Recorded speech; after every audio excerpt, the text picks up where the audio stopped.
All right, good evening, everyone. Welcome to the April 28th, 2026 meeting of the Escondido Planning Commission. I'll bring this meeting to order. If you could please rise and join us in saluting the flag. Ready, begin. I pledge allegiance to the flag of the United States of America and to the republic for which it stands, one nation, under God, indivisible, with liberty and justice for all.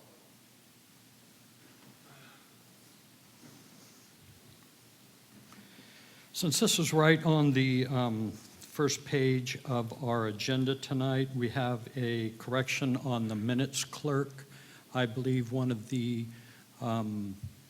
versions that went out previous had the wrong name for the minutes clerk, so I just want to put it on the record that Angel Estrada is the minutes clerk, and we should make sure that change gets included when we have the minutes come back to us at our next meeting. Moving on, if we could do the roll call, please. Chair Weiler, Here. Vice Chair Spear, Here. Commissioner Maccaro, Commissioner Jester, Here. Commissioner Stevie, Here. Commissioner Corral, Commissioner Gustafson. Here. Moving on to approval of the minutes, we have the February 10th meeting minutes. I'll move to approve those minutes. Do I have a second? I second. All right. Corey seconds. Thank you. We've got a second. If we can get a vote. Motion to approve the February 10th, 2026 meeting minutes. Chair Weiler, Yes. Vice Chair Spear, Yes. Commissioner Jester, Yes. Commissioner Stevie, Yes. Commissioner Gustafson. Yes. The vote is 5-0 to approve the February 10th, 2026 meeting minutes. Moving on to the March 24th meeting minutes. I move to approve the March 24th meeting minutes. If I can get a second. Corey seconds. We have a second. If we can get a vote, and I know that we had some folks missing, so whoever was missing, if they could abstain, except for we need one additional note approval from, I think, Commissioner Stevie. If I could just clarify that commissioners who were absent are free to abstain if they'd like. They also, if they feel confident that the minutes are accurate, they can feel free to vote on the minutes. Sorry, just to clarify. Thank you. So if we can move on to the vote. Motion to approve the March 24th, 2026 meeting minutes. Chair Weiler, Yes. Vice Chair Spear, Abstain. Commissioner Jester, Yes. Commissioner Stevie, I was absent. I have reviewed the minutes along with the update and feel confident in voting yes. Commissioner Gustafson. Yes. The vote is 4-0 to 1 to approve the March 24th, 2026 meeting minutes. Okay, thank you. Do we have any written communications on anything that's not on the agenda this evening? No. Any oral communications on anything not on the agenda? No. Thank you. Moving on to public hearings. First public hearing is PL 240067. That is the Hamilton Lane 5-lot tentative subdivision map. Do we have any disclosures before we get to staff presentation? All right, I have a disclosure in that I did drive around the site just to make sure I could see everything that was on the ground at the time as of last couple of days. So that's my only disclosure. So moving on, staff presentation. Good evening, Chair, Vice Chair, and Commissioners. My name is Melissa DeMarzo, Assistant Planner with the City of Escondido. And today I'll be presenting a request filed by Robert DeAmaro of Masson and Associates for a 5-lot tentative subdivision map on Hamilton Lane. Today's presentation will begin with a background on the project site and end with a recommended action by the Planning Commission. The project site is located within the city on the southeast corner of Hamilton Lane and Bernardo Avenue and borders county property to the north, east, and south, and is 6.02 acres. The site is identified on the city's suitable sites inventory for 5 above moderate units.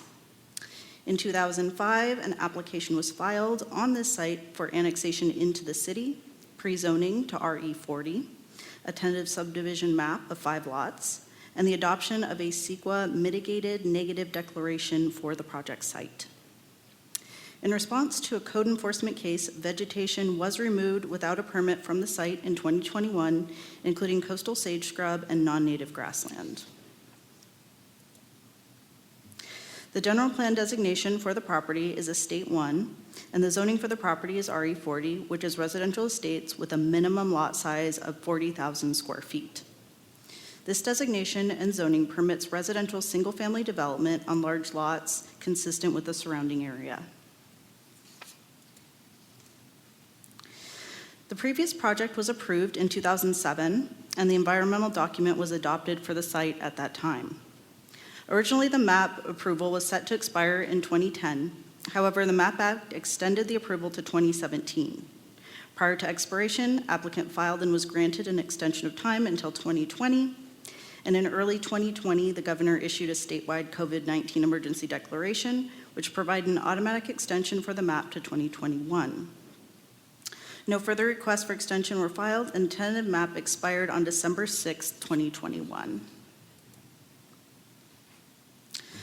On March 7, 2024, the applicant filed a new request for a 5-lot tentative subdivision map on the 6.02-acre parcel. The project includes minor changes to the previously approved project, including the addition of a bioretention basin for stormwater compliance. A CEQA addendum to the adopted initial study mitigated negative declaration was prepared for the project pursuant to CEQA guidelines 15164. It's important to note that the expiration of the previous map does not include the expiration of the environmental determination for the project, which remains valid. As shown here, the proposed project includes 5 single-family residential lots, a bioretention basin, and the addition of a private street for access to lots 2 through 4, with Lot 1 taking access from Bernardo Avenue. Frontage improvements, including sidewalk, curb, and gutter, are also included in the project scope. The proposed project is compliant with minimum lot size standards, with lots ranging from 40,192 square feet to 54,014 square feet. The proposed lots meet the minimum required average lot width of 150 feet, and the project meets the allowable density as determined by slope category as shown. The conceptual pad areas shown on the plans demonstrate compliance with the required setbacks for the residential estate zone, and the conceptual landscaping plan demonstrates compliance with tree planting requirements, including 1 tree per lot and 1 street tree per 30 feet of linear street frontage. In total, the project is proposing to have 85 trees for the project site.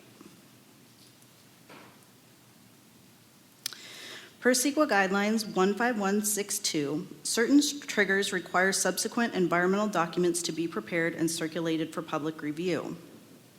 The project was analyzed against these potential triggers, and no factors requiring the preparation and circulation of a subsequent MND were identified. Per CEQA guidelines 15164, an addendum to a previously adopted mitigated negative declaration may be used to analyze a minor change in the project when no other significant environmental impacts are anticipated from the change. Under the MND, a mitigation monitoring and reporting program was adopted to address identified environmental impacts of the project. Per the submitted addendum, these measures have been updated to reflect current conditions on the project site. The biological resources mitigation measures include mitigating for the previous removal of coastal sage scrub and non-native grassland from the site, relocating and adding additional oak trees on site, employing a biologist to survey the site for nesting prior to construction activities, and requiring funding for 5-year monitoring of oak tree and replacement as needed. The mitigation measure related to hydrology provides that no drinking water wells are to be drilled on site or excavations performed without proper permits being obtained.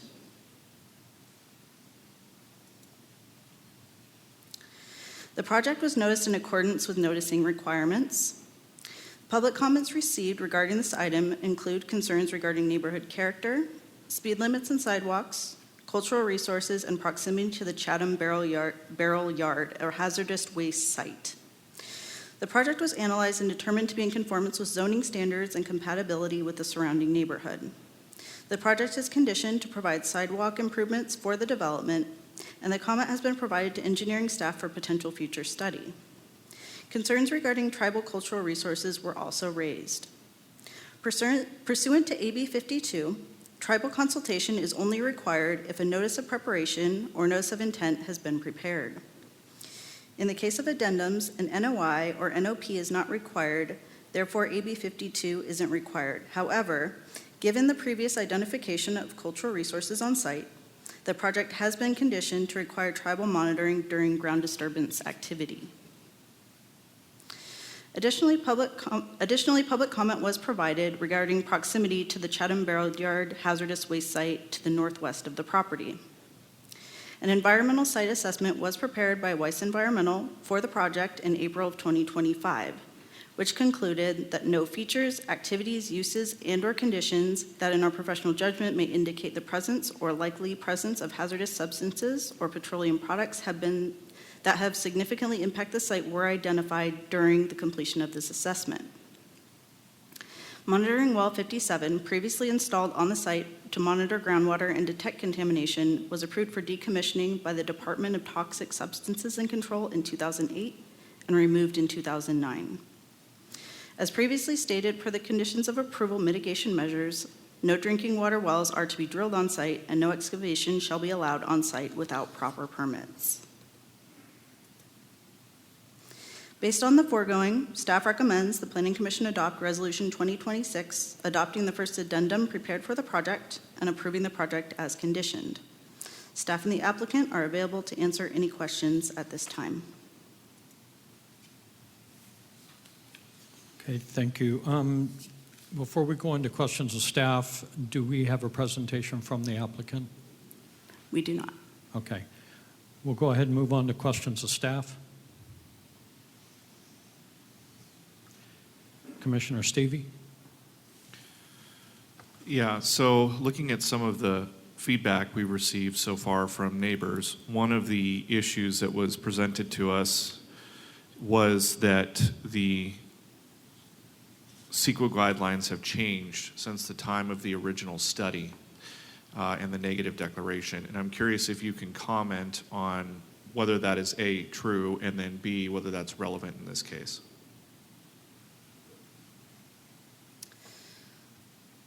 So I'm not aware of specific updates to CEQA. However, the addendum was prepared to analyze specifically the change from the prior project that was approved under the prior MND. So I can jump in and just shed a little bit more light on that. CEQA guidelines since the early 2000s have substantively changed over the years. We saw LOS, level of service, change to vehicle miles traveled. Assembly Bill 52 for tribal consultation was introduced in the early 2010s. However, the project was analyzed in compliance with the current CEQA guidelines and found to be in compliance with 15162 in regards to subsequent and supplemental MNDs and EIRs, which leads to the addendum process.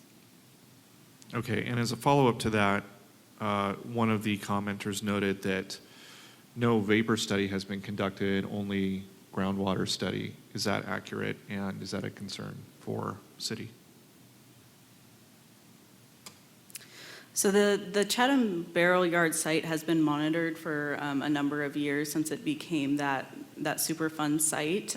They do pretty regular monitoring. I believe that includes some groundwater monitoring, some soil vapor monitoring, but that is an ongoing process. One of the projects I'm working on right now is proximate to what was a gas station. And as a part of that project, it's been contemplated that we should have a soil management plan or a phase 2 study conducted to ensure that even though the county of San Diego has already declared that this site is safe, that there is no, plume hanging out underneath the soil, or that there's no other serious concern that there would be some sort of vapor that was released when we were building this playground. Has there been contemplated any sort of phase 2 study, any sort of soil management plan, anything along those lines, such that as the soil is being disturbed, if something were to come up, it would be identifiable and remediated? We have not reviewed that at this time.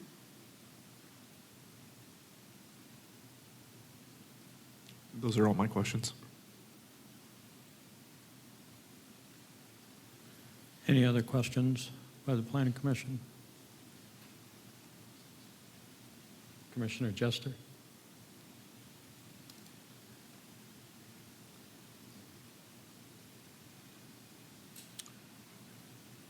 You said that the monitoring well was decommissioned in 2009 on the subject parcel or on the Chatham? It was on the subject parcel. Is there another monitoring well?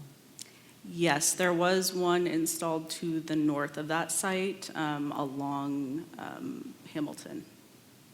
Has there been, and that one remains active? That monitoring well is currently being used, yes. How about downstream toward Felicita Creek? Anything down that way? I can't speak to that. I haven't analyzed those Okay. sites.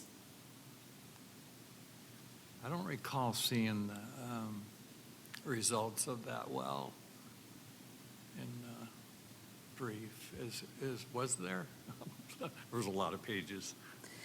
No, there was not results from that well. It is an off-site well. I have looked at some of the documentation provided for that well. It does appear that the contamination has been decreasing over time since the installation of that well. Okay. So they're not going to allow wells on any of these parcels, Correct. ever? Not without county review. Okay. And city water is available? Yes. Okay. That was it. Sorry, I actually do have one more question that came to mind. Commissioner Stevie? Are you aware of any, or this could be tossed over here as well, are you aware of any housing developments proximate to this site in the last 25 years? Because, I mean, the Superfund site was in the 80s. I'm from the 80s. It's a long time ago. So have they done any development? And if so, has there been any discovery of any vapor problem? Or, you know, we have one letter here from somebody who says that, you know, neighbors in the area have all suffered various forms of cancer. It seems pretty acute, but I'm just curious to know if development in that area has turned up any issues. Not that I'm aware of. I do know that the Oak Creek development is close to that site. I do not know what the findings of that were, but that was a recent development there. Yeah, I was just going to jump in. The Oak Creek project, which was what we used to call the Duck Pond across from Felicita Park, was developed, probably completed about 4 years ago, but took a few years. If I recall, and I'm just going a little bit off the top, they did have contamination, but it was more fertilizer use on that site, not transferred from the Chatham Brothers site, but that's purely just off the top.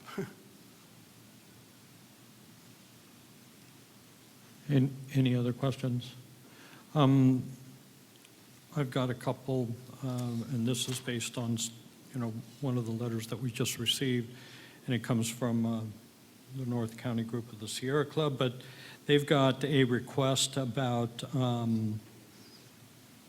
some additional review that they would like to see the Department of Toxic Substances Control perform.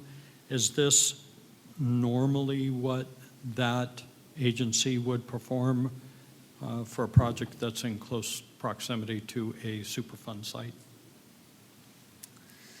I'm not And I know aware. this is at the last minute because we just got it, but at least I wanted to determine whether or not it's an appropriate request or not.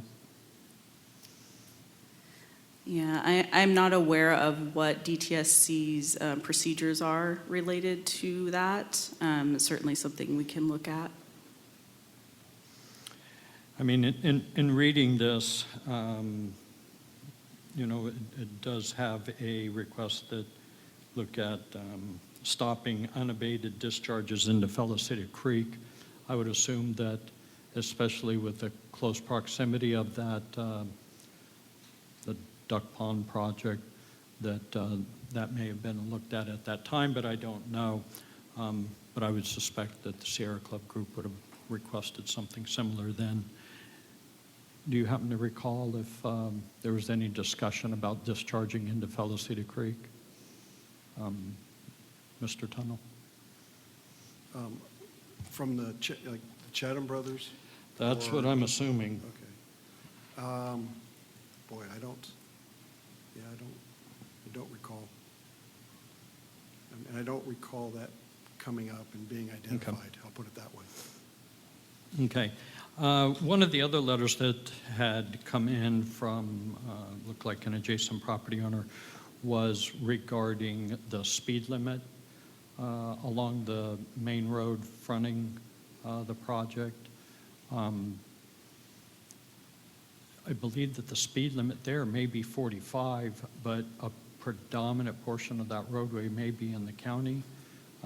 What remedies do we have, or what options would we have to potentially take a look at that to see if there's a speeding issue and whether or not the speed limit could be reduced? Yeah. So Bernardo Avenue is almost entirely in the county, you know, clear on past Bernardo Elementary School. It is signed, or it's posted at 45. I think it's kind of in general what the county would post, kind of their rural road standard. Whereas Hamilton is almost entirely in the city, except for about a 600-foot portion to the east of the project. And we have it based on speed surveys in the past at 35 miles an hour. Our portion for sure, we're required about every 7 years to go out and do speed surveys anyway, but this would be something we could definitely go out and do in advance and just see there's new state legislation that allows us to round down on speed limits. And so sometimes where we might have in the past had to hold at 35, we might be able to drop it 5 more. I don't know. Then the other thing is just, if we go out there, we do speed surveys and we see kind of the overall 85th percentile is, maybe pointing to the speed we have, but there are, a significant number of folks going well above that, then we would look to enforcement as an option out there.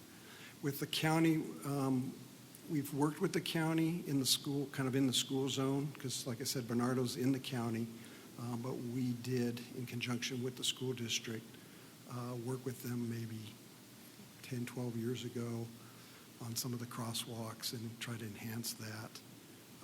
We did the same with Felicita Road in conjunction with the Oak Creek development. We brought that speed limit way down, in areas that we control now.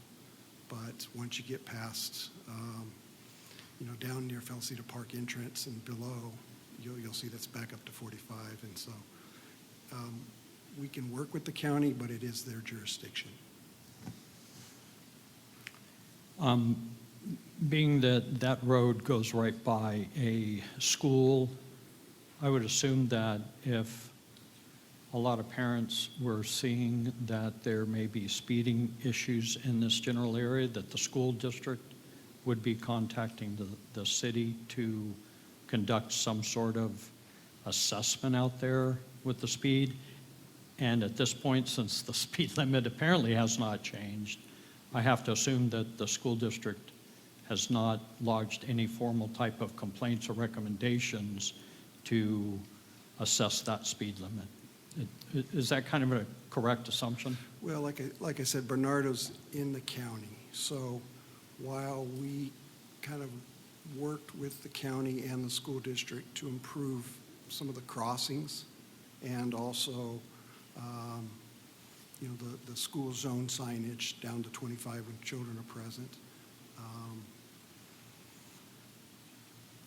It's really going to be the county's decision on what that road gets posted at. And so we can approach the county, but we can't, dictate to them what they post that. Okay.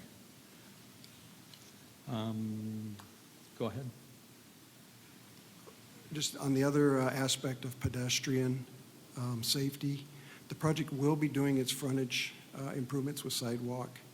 And in addition to that, we are making connectivity with a better high visibility crosswalk at, crossing Bernardo at Hamilton there. So that'll at least connect those folks that direction. I think we're also looking to try to do a high visibility crosswalk across Hamilton as well, but you really don't have all the improvements on that side. So the other issue we looked at really hard with this project was the potential for the kind of a missing walkway to the east towards Felicita. But the right-of-way constraints there, the right-of-way is just barely wider than the edge of pavement. So we don't have the ability to, construct or request that a walkway be constructed there. And there again, that's in an area in the county, so we really don't have jurisdiction as well. So we looked at it, but we really are, we focused on our connectivity towards Bernardo Elementary from these new residences and the folks that would be in that area. So there is a condition to put in a crosswalk right there at Hamilton across Bernardo. Yeah, it would be the new high visibility school zone type crosswalk.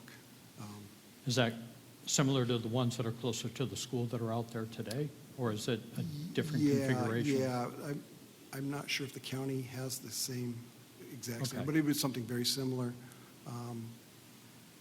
I was just trying to get a visual on yeah. what's out there and what is being conditioned Yeah. actually on this project. Okay.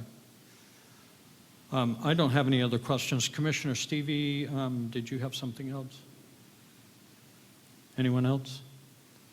All right, at this point, do we have any public speakers? Yes, we have one public speaker, Heidi Whitman. Okay. If you could just come up, state your name, and you have 3 minutes to make your presentation. Thank you.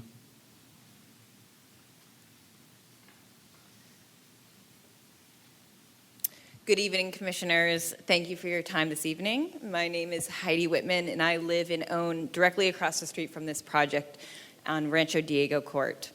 I'm here tonight because I have serious concerns about relying on a 2007 MDN for a project being approved in 2026. This is not the same project. The original approval expired years ago. The site has changed, and importantly, new information now exists that was not analyzed under the original environmental review. First off, the project sits adjacent to the Chatham Barrel Yard, a known Superfund site, with a long history of contamination and ongoing oversight. Even today, there is still involves ongoing monitoring infrastructure and regulatory involvement. What's more concerning is that recent data shows the issue is not resolved. April 2025 monitoring report shows contamination along the plume boundary, and importantly, no soil vapor test has been conducted directly at this site, despite being located in the plume and down gradient. That matters because soil vapor intrusion is a known pathway of exposure. You cannot conclude there is no impact when the specific area being developed has not been fully tested. There are also documented community concerns about long-term health impacts associated with the Chatham site, which have never been fully resolved. I've included testimony from community members directly across from the Chatham Barrel site as part of the record. Secondly, the city is relying on a 2007 Environmental document, while the applicant's own consultant conducted a new biological assessment in 2024. The study identifies 17 mature protected trees, including multiple heritage-sized coastal live oaks. If conditions truly had not changed, there would have been no need to commission a new biological study nearly 2 decades later. In addition, the record shows unpermitted vegetation removal occurred in 2021, including areas that had previously been identified for mitigation. That alone indicates the baseline environmental conditions have changed since 2007. Under CEQA guidelines, section 15162, new information of substantial importance requires further environmental review. That standard has clearly been met. I want to highlight that the project proposes removing prominent heritage coastal live oaks on the site, trees located on the highest, most visible portions of the property. These are not minor landscape elements. They contribute directly to the rural character of the neighborhood. Replacing mature heritage oaks with new plantings does not create an equivalent impact, yet this is being treated as insignificant based on the 2007 analysis. That does not reflect current conditions. My apologies for interrupting, but we did reach our 3-minute time limit. I respectfully urge the Commission to require a complete, updated environmental review before moving this project forward. Thank you. Thank you. Any other requests to speak? No. Does anyone else wish to speak? Yes, sir. If you could state your name and then make sure you fill out a speaker slip, and you have 3 minutes. Thank you, Commissioners. My name is Rob DeMaro. I'm the engineer of record for the plan, and I would just like to point out regarding the trees and condition E, specific planning services conditions, mitigation measures, Bio 3, talks about the removal of the live oaks and replacement and all that. But our plan is not removing those trees. I just wanted to clarify. The trees at the top of the hill are clearly identified on that landscaping conceptual plan as to be preserved. So I just want to put that on the record that they're not being destroyed, and this is a mistake here. So let me just follow up with the question. So how many trees are out there that are existing, and how many are being preserved or moved? So I am not a biologist on the project, and I'm not sure of the actual numbers, but I do know that on that plan in the bottom right corner where the large trees are, there's a note on that conceptual plan that says to preserve all the trees. Okay, thank you. Okay, thank you. Would you, Ms. Marza, would you happen to? I think it was 85 trees, new trees. Yeah, I believe there's new trees coming in, but I think some are being preserved and some are being moved. Oh, okay. Yes, let me pull up the landscape plan real quick.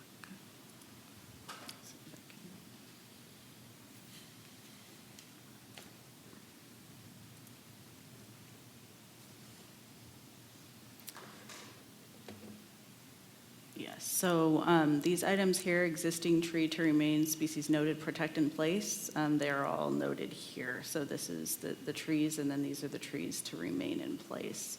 There is a note here that the trees are to be protected in place, and then if there's any movement, then they'll be replaced as well. And it is a total of 85. Okay, so none of the trees were actually being moved, they were just being protected in place. Correct. And then any of the ones that are being actually removed are being mitigated? Correct. And what's that ratio? Is it a 1-to-1 or? It is a 2? 1-to-1 for non-oak trees, and a 2-to-1 for oak trees. Okay, thank you. No one else wishing to speak that hasn't spoke already? Okay. We have any other questions of staff at the moment? We'll go into the, okay. Then I'll close public testimony, and then we'll open it up right now for discussion. Commissioner Spear? There was a question regarding the coastal sage scrub, and I do believe there's a mitigation for the removal of the sage scrub. What does that entail, that mitigation? The mitigation for both the coastal sage scrub and for the non-native grassland is the purchase of mitigation credits from a conservation bank.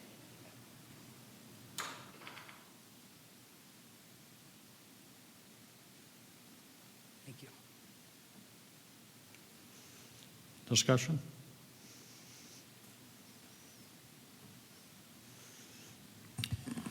So on the matter of the site's proximity to the Superfund site and the concerns that have been raised, I have to say I don't know precisely the nature of the concern. Is the concern that the soil disruption in creating these pads is going to then release some sort of vapor or other toxicity that would impact the neighborhood? Or is the concern that the future homeowners or the future owners of these properties would potentially be harmed in some way?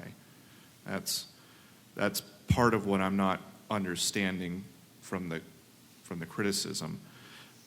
But with respect to that, it does seem to me that asking for at least an a soil management plan to be put in place, to have someone on property who is expert in these things, can test the soil as the dirt's being moved, to identify if there is some sort of release of a toxic vapor or something else. My understanding is that that's a relatively low-cost remediation, certainly much lower than, say, asking for another phase 1 or even worse, a phase 2, even worse meaning more impactful from a cost perspective, phase 2 study. And that might help to mitigate some of this concern. It might also address if there is some sort of undiscovered vapor, if it is making its way out, because obviously we wouldn't want to release that into the public, especially not proximate to a school. So I'm personally inclined to potentially approve this, but with the request that an SMP be included. That's where I'm at right now. I'm sorry. Mr. Tunnell, what is your knowledge on what Commissioner Stevie had mentioned as far as monitoring, I guess, any sort of vapor that comes out of the site during the grading operation versus doing something beforehand so that, we kind of know what's going to happen more or less before it would happen when they're out there pushing dirt. And I don't know enough about the subject to be an expert to say, well, we should do one thing versus another as far as a potential added-on condition to satisfy Commissioner Stevie. So I'm kind of looking for some way that we can satisfy, and I think that the concern goes across the commission about the potential for vapors or anything affecting the future residents at the site. So I'll go ahead and jump in on that question. So typically through this review process, as part of both the permit application processing for the tentative map, as well as the compliance with the California Environmental Quality Act, certain technical studies are provided that are based on the proposed scope of work. So in this case, a phase 1 environmental site assessment was conducted given the history of the surrounding area. And the phase 1 ESA looks for what are known as recognized environmental conditions. So essentially, certain qualifiers on the site, the project site, that warrant or trigger a phase 2 environmental site assessment for further testing and study. So the great example that Commissioner Stevie gave, a gas station site that had underground storage tanks that I presume were leaking underground storage tanks that probably triggered the phase 2 requirement, can be triggered. So during our review process, we evaluate, we read through the phase 1 environmental site assessment to see if a phase 2 is triggered. In this case, the phase 1 of this, for this project concludes that there are no recognized environmental conditions identified on the site. So that is why there is no Phase 2 ESA associated with this project and no associated impacts or mitigation measures identified for something like, say, a soils management plan for a site that may have identified contaminated soils. So that's how we've arrived where we are today. There are, I believe, but we do not have our building official here to speak to what the standard California Building Code requirements are related to safety, health and safety as it pertains to just gases that are emitted, things like radon, et cetera. So unfortunately, we don't have that information for you as it pertains to regulatory requirements in play, just standard that would be applied to the project through construction and grading. But we can follow up with you if you would like. Commissioner Jester, go ahead. Well, let me Is there follow up with Commissioner Stevie. Commissioner Stevie, does that explanation help satisfy your concerns? Maybe, maybe not, and maybe this needs further discussion based on input from the other commissioners. And that's okay. You can kind of hold on to your comment at the moment and wait. Okay. Commissioner Jester. Yeah, I think in Commissioner Stevie's situation, we have petroleum hydrocarbons being potentially in the soil from the underground storage tanks. Is that an issue at this site? I highly doubt it. As a Superfund site, I don't think it was petroleum-based issue, but I'm not sure. But I can tell you that we always have methane emissions when we grade, all the time. As a matter of fact, we've built a number of homes on the west side of Penasquitos over the old dump where we've actually had to engineer a way to capture those methane vapors that collect underneath the slabs and remove them. So I don't know what else, I mean, really, I would be more concerned with groundwater issues, so, than anything. And I think that's where my concern would be. So, in the protection there, at least for this site, is they would have to get extra permitting in order to drill for groundwater. The Air Pollution Control District is up on that Superfund.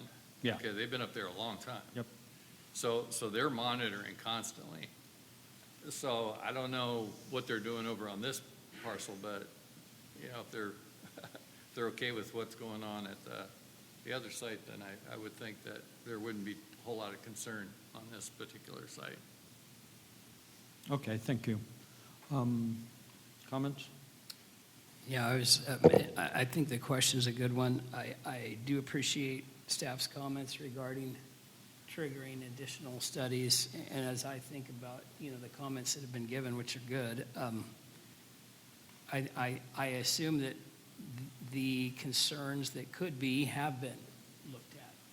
And as I think about it, I think, you know, when we talk about radon gases, the concerns that come from vapors that come out of the soil, we're talking about basements, where you excavate and you have basement, you know, concerns with radon gases, or you have subterranean below slab transmittance of vapors that come up through.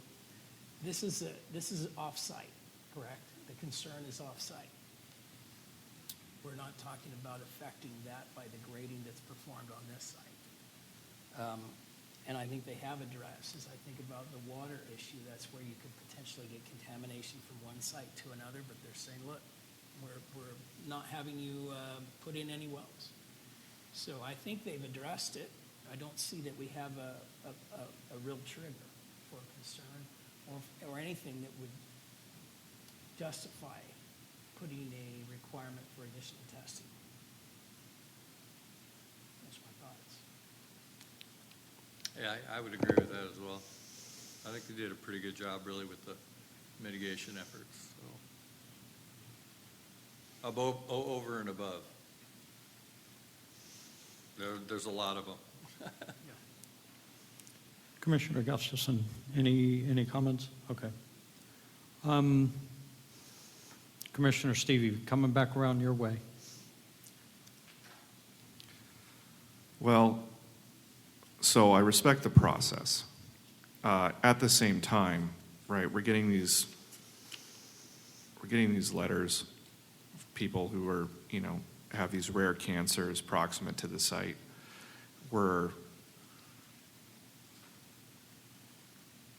being told of new findings. Superfund site designations are not casually handed out. Right? Like, that's a pretty serious thing. And so I still do not feel comfortable moving dirt. We're talking about changing some elevations and that sort of thing. I don't feel comfortable myself moving dirt without an SMP in place. That's just where I'm at. But I hear my other commissioners, I respect where they're coming from. And as engineers and builders, they know quite a bit more. So I can't say that I have anything other than an emotional basis for this, if I'm being honest. Commissioner Jester. I think the total volume was 3,000 cubic yards. Disturbance? That's not that much for 5 Yeah, lot it's, subdivision. the applicant's here, but I believe it's 8,700. But for this size of a project, that's not huge. Now it's closer. That's what I would think it would be.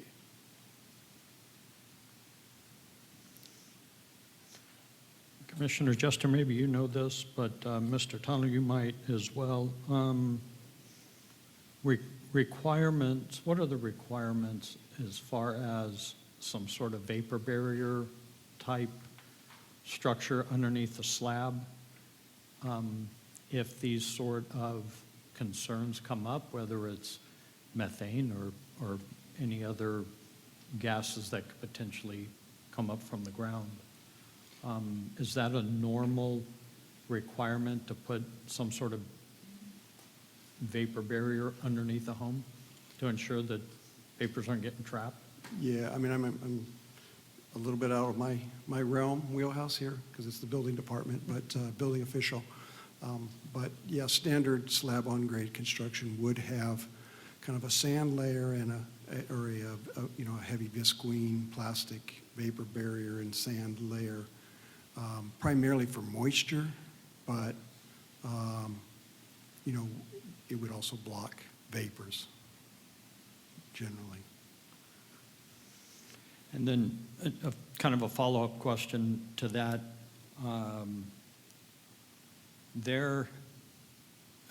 With the other homes that are out in that general vicinity, that are located within the city limits, that are in close proximity, we don't have any records indicating that smells, concerns of vapors coming out of the ground?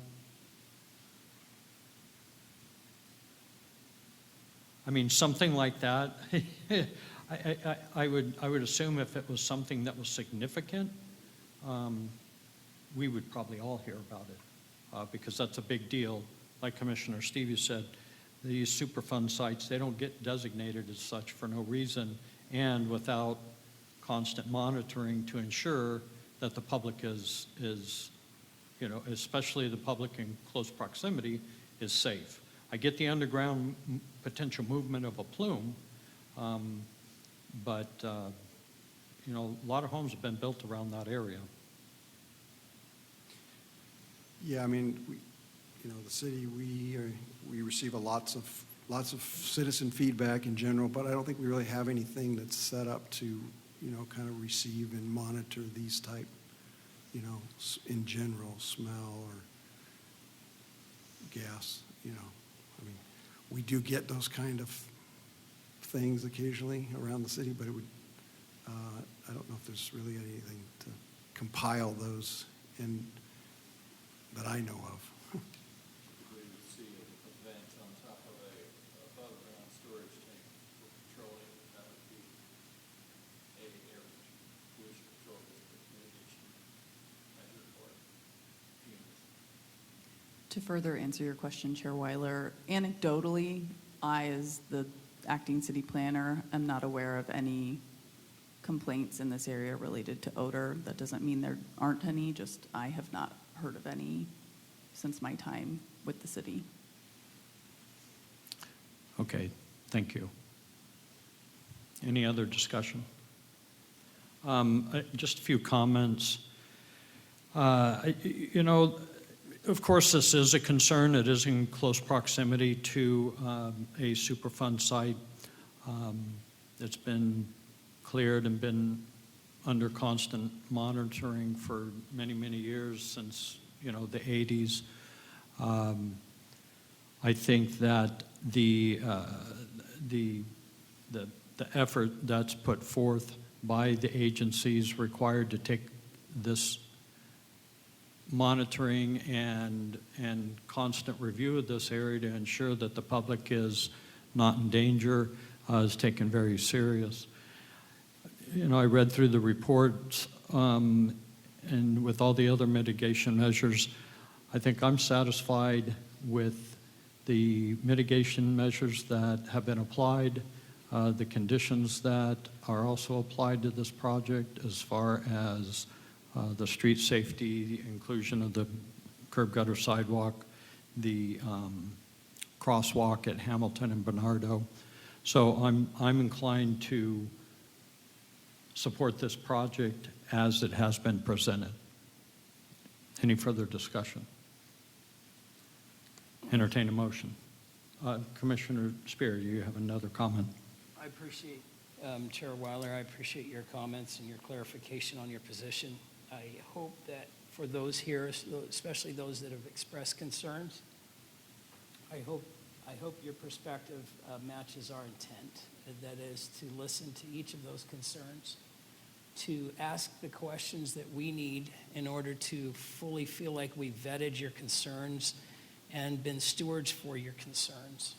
I think the discussion has been good and healthy here, and I appreciate the comments that have been given, and I share, Chair Weiler, your perspective that I think we have, both from a jurisdictional standpoint and really thoroughly addressing these issues. I also feel satisfied that the concerns have been addressed.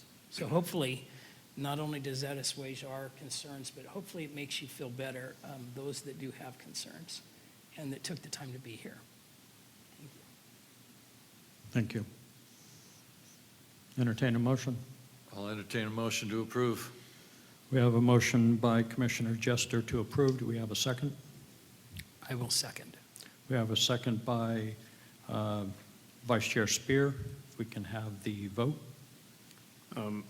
Motion to approve Resolution 2026-03. Chair Weiler, Yes. Vice Chair Spear, Yes. Commissioner Jester, Yes. Commissioner Stevie, No? Commissioner Gustafson. Yes. The vote is 4-1 to approve Resolution number 2026-03. All right. Thank you very much. Moving on to the next item. All my papers have moved around. The next item is PL 25-0083, which is the Article 70 revisions to the code. And we have the staff presentation.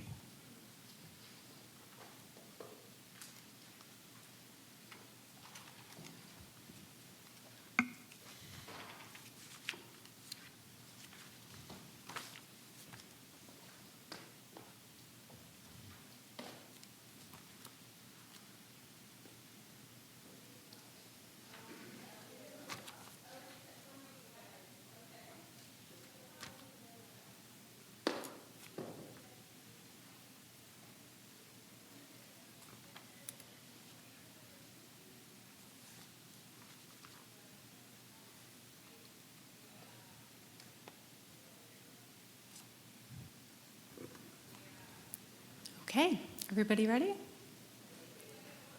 Yeah, good to All go. right.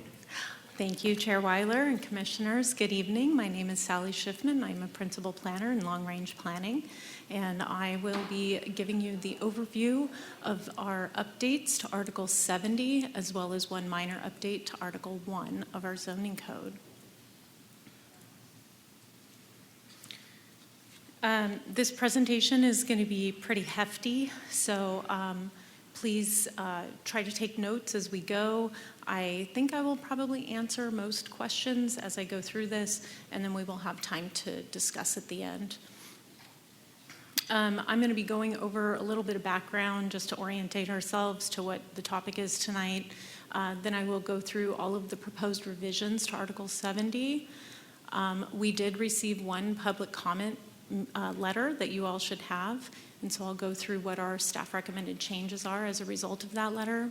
I will be going through the minor changes to Article 1, as well as our environmental determination. I will then talk you through our recommended action, as well as some alternative action options that you have, and then I'll discuss next steps, and then we can have further discussion. So what is Article 70? Article 70 of our zoning code provides regulations for the establishment of accessory dwelling units, also known as ADUs, and junior accessory dwelling units, JADUs or junior ADUs, as an additional housing type. It covers a lot of different contents right now, the purpose, permitted zones, occupancy limitations, development standards, and other regulations. Since 2017, the California legislature has enacted a series of laws, more than 20, to expand the development of ADUs and junior ADUs as a strategy to increase our housing supply throughout the state. These laws, as described in detail in your staff report, apply uniformly throughout California and preempt conflicting local regulations. Right now, staff has been falling back to state law while we've been going through this comprehensive update. The laws listed here have been enacted since just 2024, and collectively, they further constrain local authority over ADUs and JADUs. Local regulations may not impose standards that are more restrictive than state law, and conflicting provisions are void. Cities retain the ability to adopt objective development standards where permitted by statute, but state ADU law substantially curtails discretionary review and sets policy limitations on ADU development. I'd like to highlight AB 1033 at the top of this list. It is a local option statute providing cities an opportunity to adopt ordinance language regarding the separate sale of standard ADUs, and I will be discussing that in more detail when we get to a slide on unique circumstances. This is not an exhaustive list. There are additional legislative pieces that are listed in your staff report. However, those are more just related to policy framework for context. They do not apply to our city. They're no longer going to be discussed tonight. So how did we get to where we are? During the second half of 2024, staff undertook our annual review of the zoning code and identified multiple areas that we felt required revisions, including to items within Article 70. The intent of the updates at the time were to comply with state law as staff understood it. In January of 2025, Planning Commission did review and motion to recommend approval of our annual omnibus, including those drafts to Article 70. Prior to our scheduled February City Council meeting, Planning Services received a public comment letter from the California Housing Defense Fund identifying concerns with our drafted Article 70 amendments, asserting that the updated ordinance fell short of the requirements under the law. As a result of that letter, staff pulled the Article 70 draft changes from the omnibus. And upon further analysis, staff agreed that the proposed ordinance language did not fully comply with the requirements of state law, and it was determined that a comprehensive update was warranted. The proposed amendments before you tonight have been thoroughly analyzed against all relevant state ADU laws, and we have vetted everything through the city attorney's office, and the updated article would be in compliance with state ADU law and would address the concerns raised by Cal HDF. Okay. Before I get into all of our changes, I want to highlight two defined ADU types based on state law. So we have what we are referring to as state exempt ADUs, These are ADUs and JADUs that are created pursuant to Government Code 66323, which created 4 categories of ADUs that must be approved ministerially and are only subject to the standards set forth within that section. We further have what we call standard ADUs. These are ADUs and JADUs that are created pursuant to Government Code 66314. And that section of the law allows cities to adopt ordinances that provide for some local objective standards, but all of those standards must relate to design and development standards. So these are parking, height, setbacks, landscaping, et cetera. Those have all been captured in this updated ordinance. Okay, with that, we're going to go through 4 kind of buckets of changes: administrative, compliance with law, 1 unique circumstance, and then 1 that's simply code consistency. So we have multiple items that really are administrative in nature. The state law changed the code section numbering for ADUs and JADUs, and so those numbers have been updated throughout the code. In addition, we did undertake simply a full reformatting overhaul of the section to align it better with our other code sections and make it a little easier for staff to navigate, and the public for that matter. Other administrative items, we've added a definition section just to make sure that we were capturing everything that the state provides as definitions and make sure that it aligns properly with our ADU section. Other items were simply renaming things and adjusting our reserved section. Now we get into the meat of it. These are items that require compliance with law. So permitting requirements have changed. All ADUs and JADUs are analyzed only through building permits, and so that process has been updated in the code. In addition, as I alluded to earlier, we now have development standards specifically for these state-exempt ADUs, and these are set in standards that are only found in the state law. We also have standards for our standard ADUs. So this does allow us to incorporate additional objective standards, and this section now does cover designated areas that these are allowed, the density calculations, number of units, floor area, setbacks, lot coverage, height, interior space, architectural details, landscaping requirements, exclusion of parking, and how we would address ADUs. And all of that is in accordance with section 66314. The other regulations section of our previous code has been repealed in full. All of those items have been readdressed in other sections of the new code, with the exception of guest houses, which are struck completely. This is not the appropriate location to address guest houses. There's now a section that applies specifically to junior ADUs. This is in accordance with state code, government code 66333 through 339. We also have provided for additional standards for ADUs and JADUs that are found on historic lots or within historic districts as permissible by the law. And we now have a section specifically for code standards. These are building and fire safety code standards. They do overlap with what our building service area would already be looking for, or a fire department would already be looking for, but the state law does require that we also address those items within our zoning code. So that is now there. It also tells us what to do with ADUs that were previously built and unpermitted. So it provides some guidelines there as well.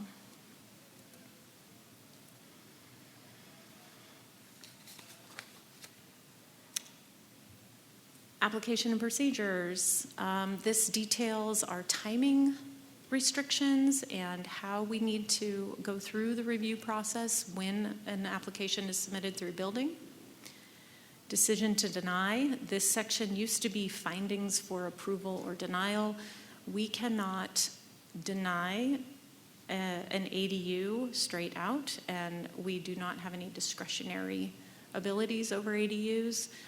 If an application comes in and they do not comply with our objective standards, we can submit in writing a letter that says we have to deny the application for the following deficiencies, and we have to provide them with guidance on remediation. And then they would submit again, and so on and so forth, until we could find the way to provide their permit. In turn, the appeal process is no longer necessary. It would be repealed in full. And then the code would also lay out all of our fee allowances. So the state does have quite a few indicators as to when and where and how much fees can be applied to an ADU, both for the application and the impact fees. Okay. So now we're going to get into our unique circumstance. So there's a section of the code that's been included. This is section 331479. It is a new section, and it applies to occupancy allowances and conveyance. And conveyance is just a fancy way of saying to sell the unit. There are 2 mandatory pieces and 1 that is optional. So the occupancy has to do with renting lengths and owner occupancy. It is straight from the state law, and I did not change anything there. But for conveyance, we have a mandatory prohibition of the sale of junior ADUs, so that is included in section 1479C.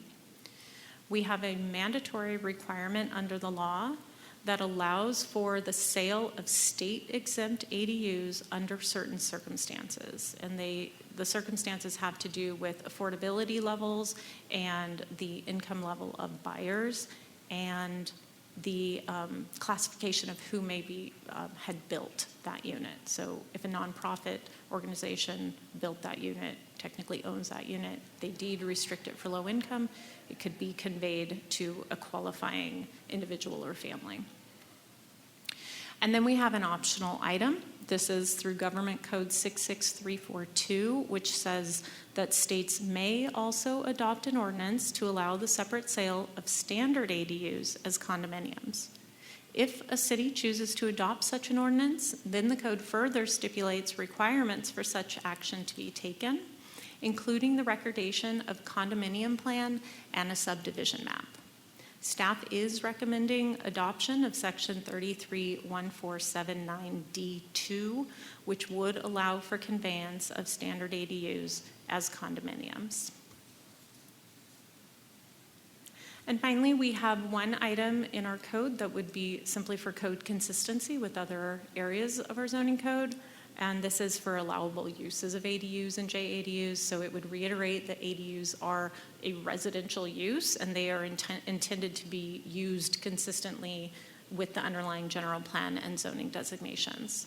Home occupations would be permissible in accordance with Article 44, just like any other home occupation.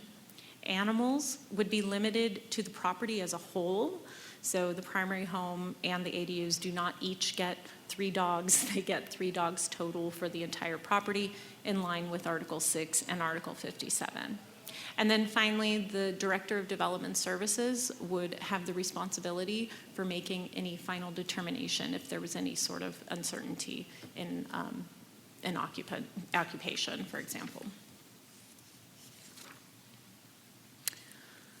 Okay, still with me.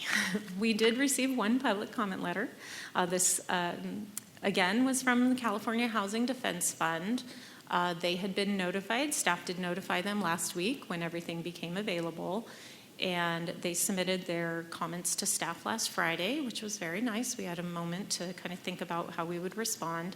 And then that letter, with no additional concerns from what we had seen on Friday, was formally submitted to Planning Commission yesterday. You should all have access to that. They had 4 primary concerns related to height, window design standards, the number of state-exempt units on multifamily lots, and how staff would analyze so-called traffic flow and public safety.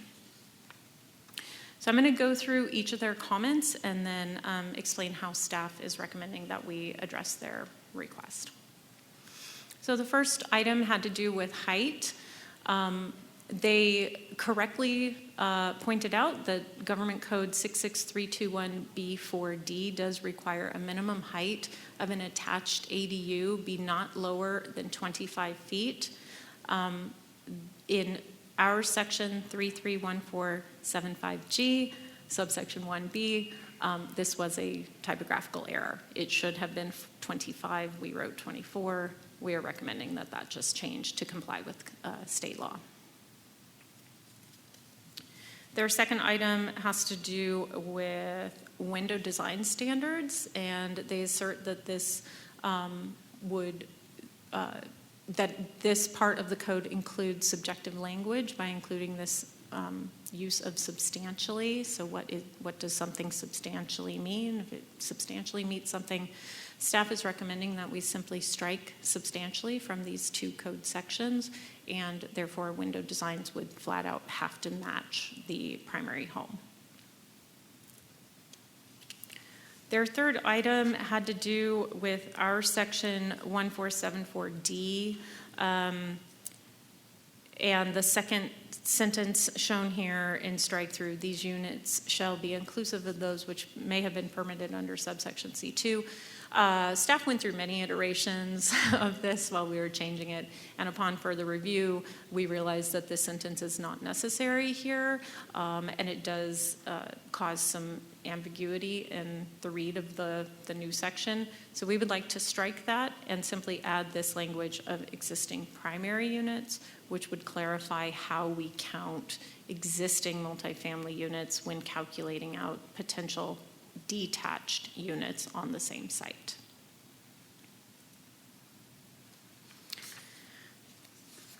Their last concern had to do with section 1475A3. I have summarized it here in italics, and the particular section they're concerned with is in red. They would like to have this removed completely from the code. They feel that it is unclear to the applicant if there's parts of the city that maybe would restrict ADUs based on this traffic flow and public safety indicator, and that it could also be interpreted as an element of staff discretion. Staff would prefer we not strike this in full. This is allowed under Government Code 66314 when we are looking at objective standards, but we do understand their concern of potential subjectivity, and so we are recommending that additional language be added to that particular code section to provide additional objective guidance to the applicant as well as staff in what types of things we would be looking for to determine if there were concerns with traffic flow and public safety. All of these items before you are listed as part of our traffic impact analysis guidelines. So this is already policy that we would look to for other types of projects. ADUs it would be highly unlikely that they would ever require a traffic impact analysis to be done unless they were part of a much larger project. And so there's no way to necessarily capture this without including it into the code. So that is our recommended approach to responding to Cal HDF's concern here. Okay, we don't want to forget Article 1. We do need some minor text updates to update our definitions to include accessory dwelling units and junior accessory dwelling units in order to align with Article 70. It's the only change in Article 1. Very simple. The proposed amendments to Article 70 are ministerial actions undertaken to implement mandatory state law.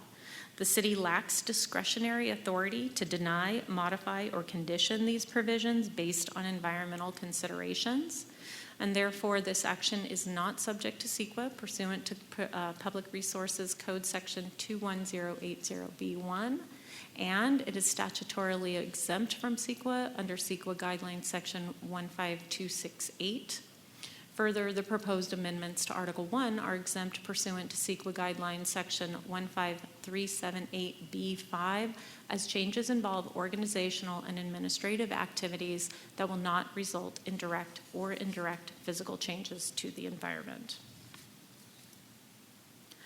Approval of these changes presented this evening will improve and clarify planning processes related to ADUs and junior ADUs and will ensure compliance with state mandates. Therefore, staff recommend Planning Commission approve Resolution 2026-06, recommending approval of the proposed zoning code amendments to the City Council for final decision with the 4 revisions resulting from the Cal HDF comment letter that I spoke to a moment ago. While that is staff's recommendation, Planning Commission does have optional alternative actions as listed here. So you could approve the resolution with the recommendation of approval to council with the following. You could include or exclude the Cal HDF recommended changes.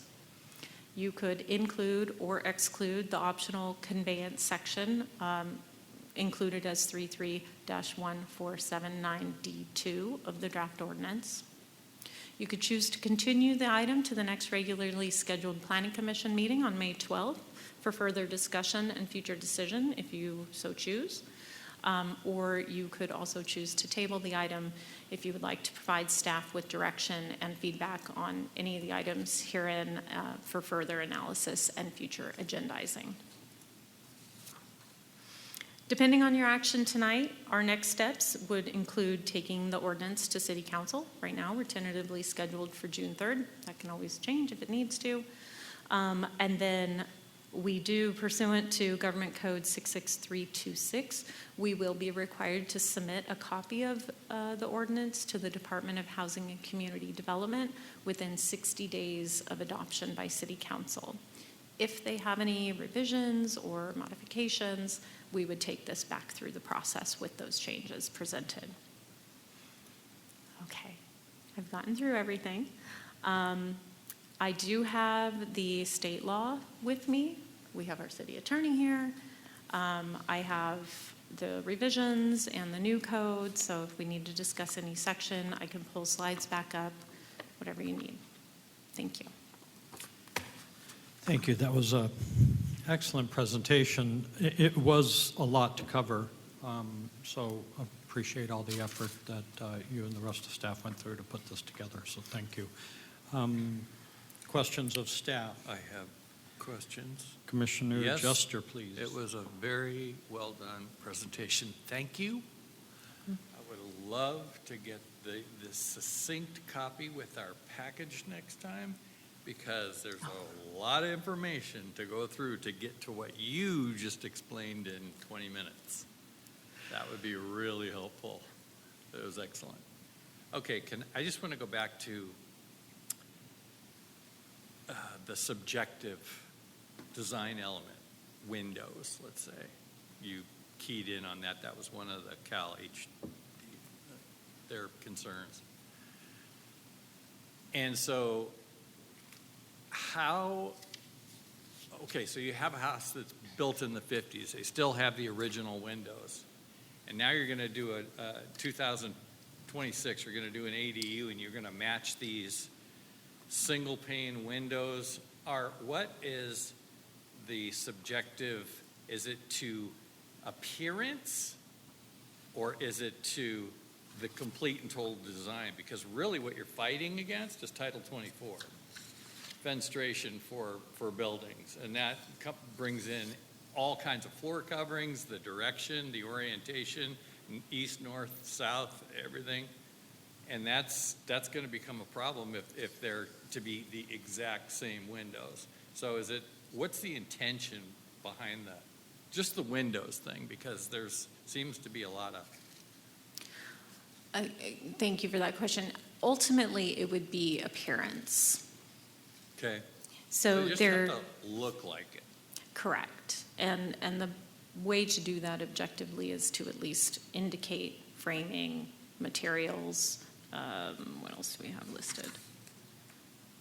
Materials, design, framing, and detailing.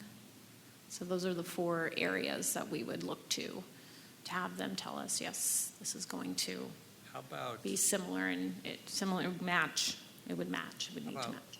like low E reflectability and stuff like that for windows? We did not include that in there. If there are additional objective standards that you would like us to add, we certainly could. Aren't those standards separate and a separate part of what's included? I mean, as far as the energy in the Title 24, how does an ADU, aren't those requirements already incorporated into the ADU separately from this portion, which is an appearance section? Correct. I mean, all of that the ADUs have to meet building code standards. Yeah. So Correct. I think that would be addressed. Low E and Title 24 is addressed separately, I believe. But it's in the actual design of the window too. So a couple of different little tweaks. It's going to look different. A low E window is going to look different from clear glass. Very different. And I'm thinking I'm thinking that the goal here is you look at the place and here's the house and here's something totally different over here. But if we're looking at something that I imagine the goal is, oh, look, the frames look the same as the other frames. It has glass and it has frames and they look the same. I'm guessing that's the goal. That would be the intent, yes. Okay. So you're right. I mean, the low E is going to be maybe the reflective finish on the window is going to be different, but the frames will look the same. Right. Is how I envisioned it. So I guess Commissioner Spear really brought to my point was how specific is it going to be? Is it just going to be, they got to be the same color? They have to, if there's one, the main house has shutters, then the ADU has to have shutters. I mean, that's what I did at my house because I wanted it to look like a little my house so it would look the same. I think the city liked it. I liked it. That would ultimately be the intent with that standard, yes. Thank you. As a follow-up, Oh, one more question, I'm sorry. go ahead. How is the applicant to know about these standards? Is there going to be some type of publication or something in advance of perhaps, I mean, we had those pre-approved plans that would meet those standards, I'm sure, but say somebody goes out and they get an architect and they want something a little bit, more personal. Mhm. So we do have a website linked through planning, and I believe it's also linked through the building service area website that directs people to our ADU allowances and requirements, and that includes all of our pre-approved ADUs, and it provides a link to this particular section of our code. So That'd be great. Yeah, that'd be there's nice. ways for people to get to it. Perfect. Thank you. Let's start down at this side. Commissioner Gustafson, any questions of staff? We'll go back this way. Commissioner Stevie. Can you please explain why you're adding the optional additional language with respect to conveying ADUs on multifamilies? So this is really rooted in goal 2 of our housing element, which is to provide a range of housing opportunities for all income groups and households. There are policies within our housing element to encourage different price points for housing and as well as just simply different housing types. ADUs have been very successful in the city for fulfilling our RHNA requirements, our regional housing needs allocation. And this is another mechanism to potentially encourage people to continue looking at ADUs as an option. This is also an opportunity to provide some middle-income housing units. Presumably, the price point of these, since they are restricted in size, would be lower than other homes, so they could be starter homes. So that was our intent behind it. Can you give me for example of what we're talking about? So this would be a single-family home in a single-family zone that builds a detached accessory dwelling unit beyond the state exempt units. So again, these would be only the standard units. They could come in, they would apply for a condominium plan and a subdivision map under Subdivision Map Act laws, and we would assess the property as such. And then presumably, the homes would each become condo units. They would share the land below and whatever that entails. And I believe that our engineer could possibly add to that if you need more detail.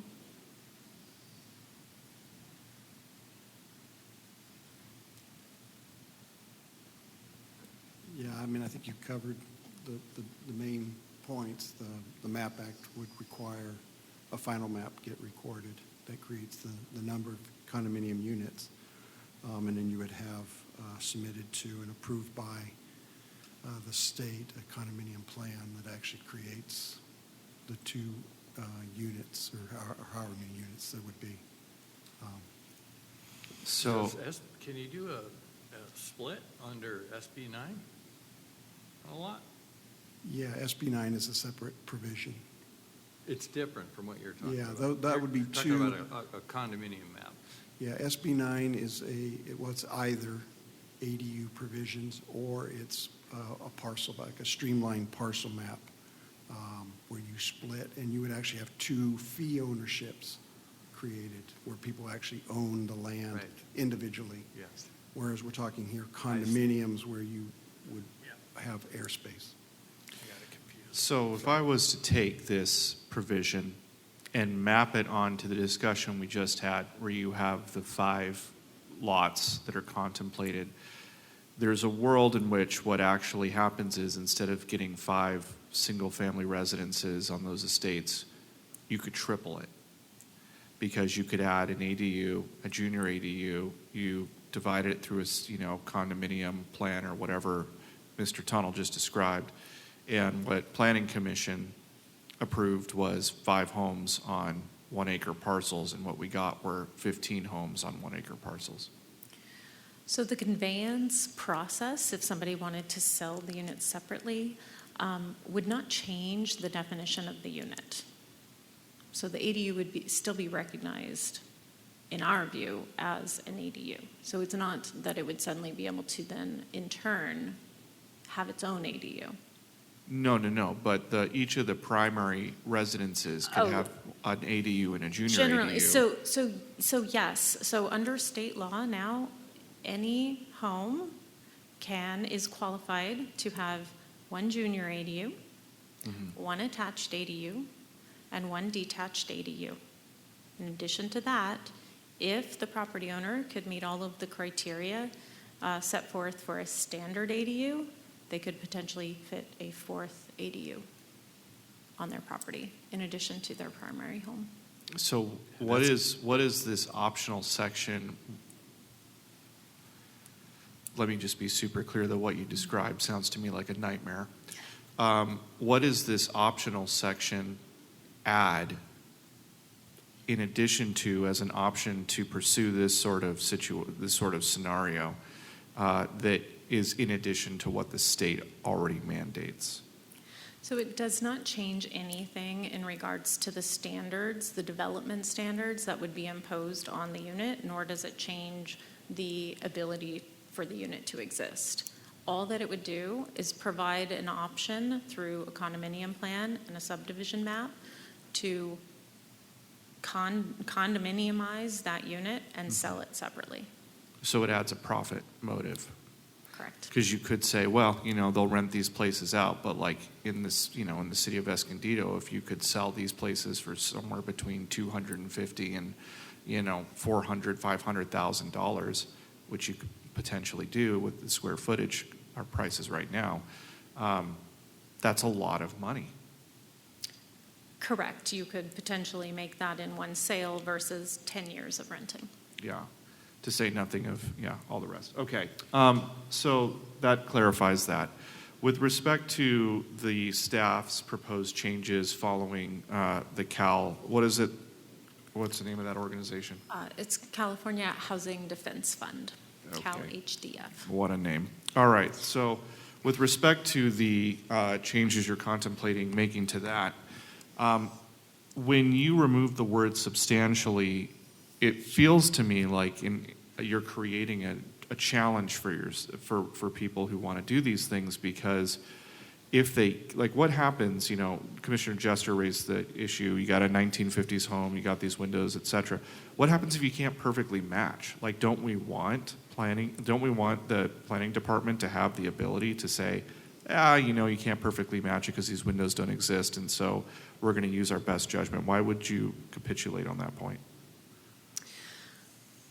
So you're correct. I mean, in the same way that it removes the potential discretion, it also removes the potential flexibility. So if we were to remove the word substantially, that does definitively make it in an objective standard, but it does eliminate our ability to be flexible in that. Well, it makes it an objective standard, but I mean, it also potentially creates a problem, right? Because if we were to strike that word and it has to perfectly match, then what's the remediation if you can't find that perfect window? Do you have to change the windows on the primary residence in order to have a window that will match your ADU? Is that like the only recourse available to the owner of the primary residence? That is an excellent question, and I do not know.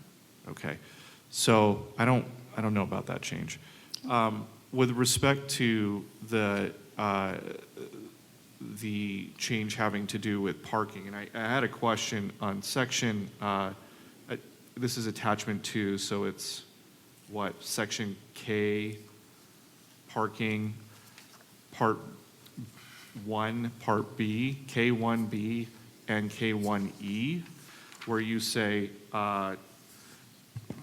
designated parking spaces shall not be required for a standard ADU in any of the following instances. Part B says where the standard ADU is located within an architecturally and historically significant historic district.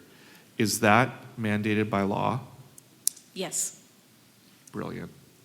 And then Part E, same thing, where there is a car share vehicle located within one block. What is a car share vehicle? Does that literally mean an Uber is hanging out? Or is that something else? It could be that, or it could be, I don't know what it's called, where you do the car rentals through your phone. I believe like Zipcar was a Zipcar, thank popular you. one. Yes, I mean, also is that- included in state law. Where literally, like, you can't have any kind of like required parking where Uber exists? Correct. Oh. It's like a Wait, could you- Verizon map. Could you repeat that again? Yeah. So Part K, parking. Uh-huh. Part 1, required parking. Designated parking spaces shall not be required for a standard ADU in any of the following instances. Part E, where there is a car share vehicle located within one block of the standard ADU. I do want to clarify, it would be a car share vehicle, so it would be more like a Zip car versus Uber. So it doesn't mean that just because somebody would pick you up, you don't ever have to provide parking. But if there was a designated, Oh, like I walk to it, the car is I there. walk to and pick up the car, and that's where it's always parked. Like Got it. anybody that uses it has to repark it there. Yes. Yeah, okay, that distinction makes sense. Okay. Yes. Going back to then along these lines, going back to the remediation you're proposing for the defense group, the fourth recommendation having to do with your judgment around safety, traffic flow, what advantage is there to residents in the city of Escondido to have the planning or the engineering department constrained to, and I understand this is already policy, but like constrained to these specific instances? Because again, I just outlined this, like what I called a nightmare scenario, where you live in a neighborhood, you've got larger lots, all of a sudden you're getting these developers who are leveraging these state mandated laws, and where you once had one neighbor, you now have 4, maybe 5. People are selling these properties. Now you've got massive traffic impact.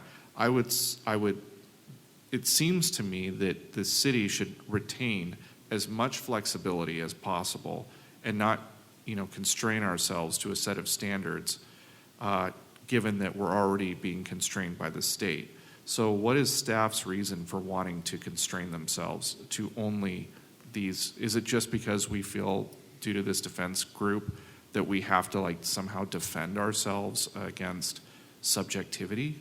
Can't we be subjective in some point? So this ordinance will ultimately have to be accepted by the Housing and Community Development Department, HCD. They have been quite lenient towards ADUs through development standards. We do run the risk, if we were to not include this language, to provide some level of objectivity to this. We do run the risk of HCD not accepting our ordinance, which would require us to go back to the drawing board, potentially add this right back in, and it would void our ordinance again. So we would be right back to having only the state law in front of us. So, therefore what? We would not be able to look at any of these things. Right now, we do not have anything listed in this way. So while we cannot impose parking requirements, this would provide us with a mechanism to look for things that are directly related to traffic hazards and safety, and it may allow us to provide some clear guidance to applicants that want to maybe put more than one unit on their property. Part G says relationship of internal circulation to public streets. What does that mean? So standard ADUs apply both to single-family lots as well as multifamily lots. Mm-hmm. So there are scenarios in which we may have multiple internal circulation roads where ADUs are being added. And so we would want to make sure that whatever the circulation system is on the interior of the site is not being so restricted that perhaps parking or vehicles are spilling over into the public right-of-way. Okay, so when I turn my 1.5 acre parcel into a condominium complex, this is saying, all right, well, you can do that, but we're going to take a look at the impact of the cars that you're now going to introduce into this space against the traffic flow in the area, and you still leave yourself the room to do that? So I do think that our city engineer has something to add. I do want to make it clear that these are actually mechanisms that allow us to potentially say no. No, I know, but it feels like prior to what the defense group has asked you to do, you had a little bit more room to say no, but also to say yes, but really to say, to defend what I think is in the best interest of residents here, to make sure that,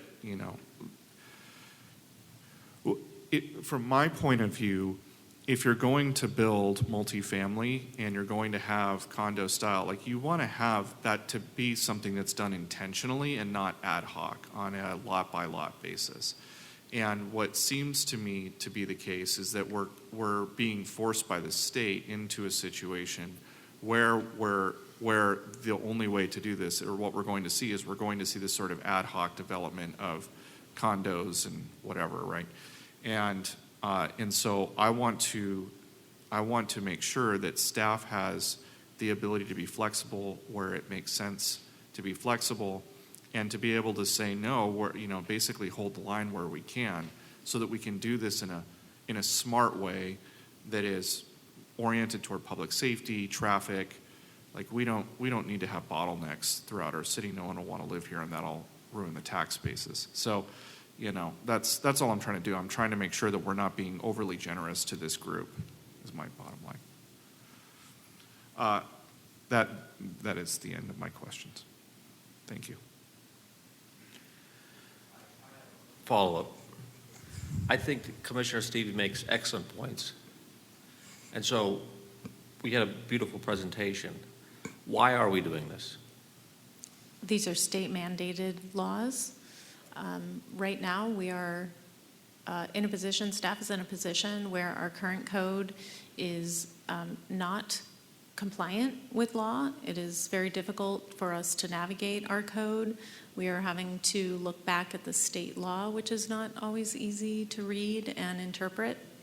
And it is causing a lot of trouble while we're trying to review ADUs in an expedited manner. So we would prefer to have an adopted ordinance that is in line and compliant with state law, that is easier for us and our citizens to navigate versus us having to rely on the straight state law, which is very difficult for us to get through.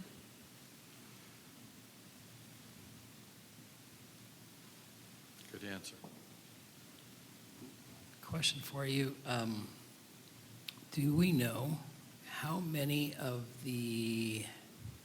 what increased by percentage in housing in Escondido over the past short period of time is ADU versus non-ADU?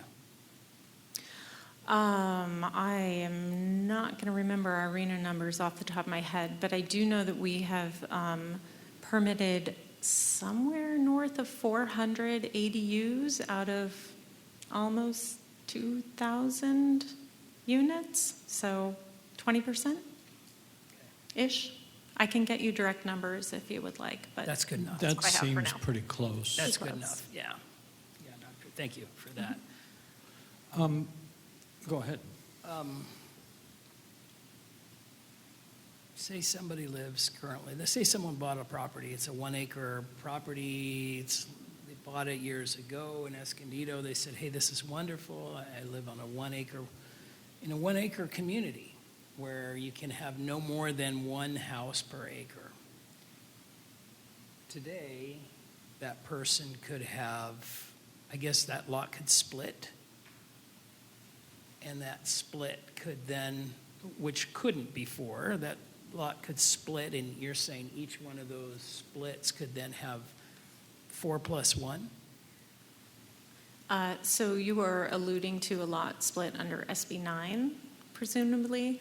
So SB 9 does have additional regulations in regards to ADUs. So SB 9 lot splits restrict the number of ADUs. So each of those would have one primary home and one ADU. So they are specifically excluded from this portion of the state law. Okay. And that is addressed in our code already. Gotcha. All right, so that split idea, split in 5 and 5 is out, essentially. You can't turn 1 into 10. In that scenario, correct. Okay. So we're back to 1 becomes 5, essentially. Potentially. I think you're also constrained by FAR as well on any lot. So that's a gray area. It's difficult when we're working with hypotheticals, but the units allowed under law section 66323 have set standards, none of which are FAR or lot coverage. Those are allowed, however they can fit within the standards put forward in the statute. One additional unit may be provided under our standard ADU requirements, code 66314, with additional objective standards, which have been provided for in this code update. So staff very much thought of things like the size of the unit within the realm of the law, how that unit could fit on the property, where that unit could fit on the property, the components of that unit, the height of that unit, how many windows that unit has. We are constrained by the standards that are allowed within the law, but we have done our best to address those items so that we can have some level of review, and hopefully we can avoid situations where there's overcrowding or safety issues. So the law does provide kind of that out when there's public health and safety concerns. But Yeah, we are we working already with what we're working with. Within the zoning code, we already have a floor area ratio, don't we? For every lot designation, residential. I mean, a maximum floor area ratio to the lot. We have a lot coverage requirement, yes. ADUs are looked at differently, so ADUs do not So get state law would included. supersede that? For the state exempt units, correct, they do not count towards lot coverage. We have included a standard for lot coverage calculations for standard ADUs. So if they want to add that fifth unit, they've got to show us that they're not exceeding their lot coverage. Somebody ought to tell San Diego that.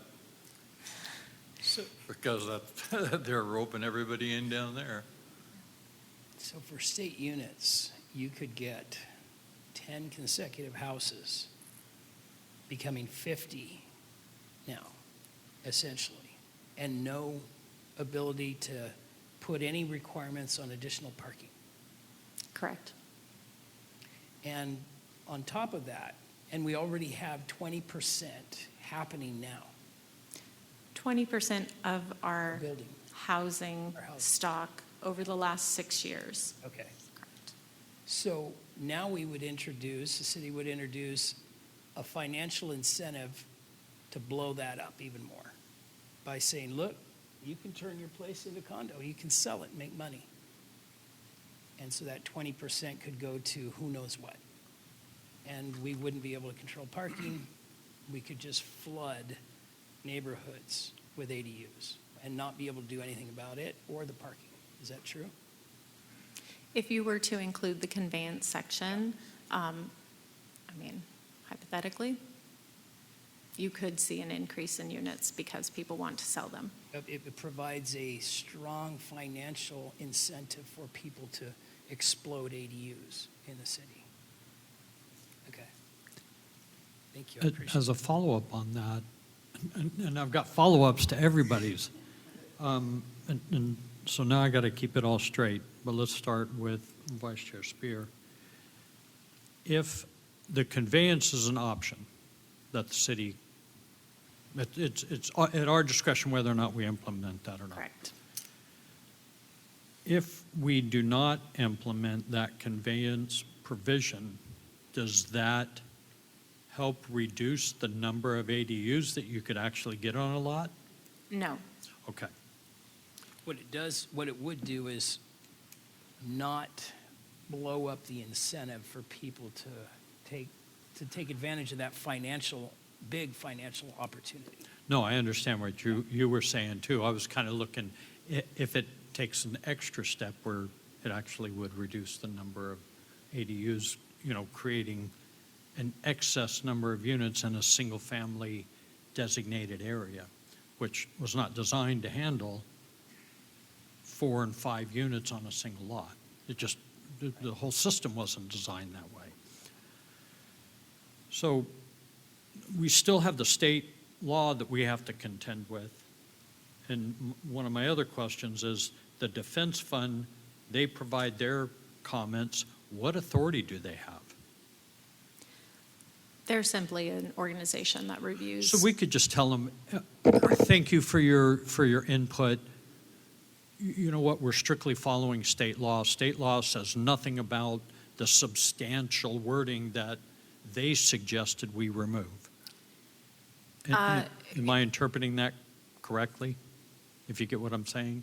They wanted us correct. to. I do. I think in this list before you, I would like to point out that the height of 25 feet versus 24, Sure. that was an error. The state requires 25. Yeah, that's not a problem. Right. In addition, the third item on the list, clarifying primary units and striking the second sentence. Staff is in support of that simply because that sentence is unnecessary, and indicating primary units actually helps staff be able to interpret that properly.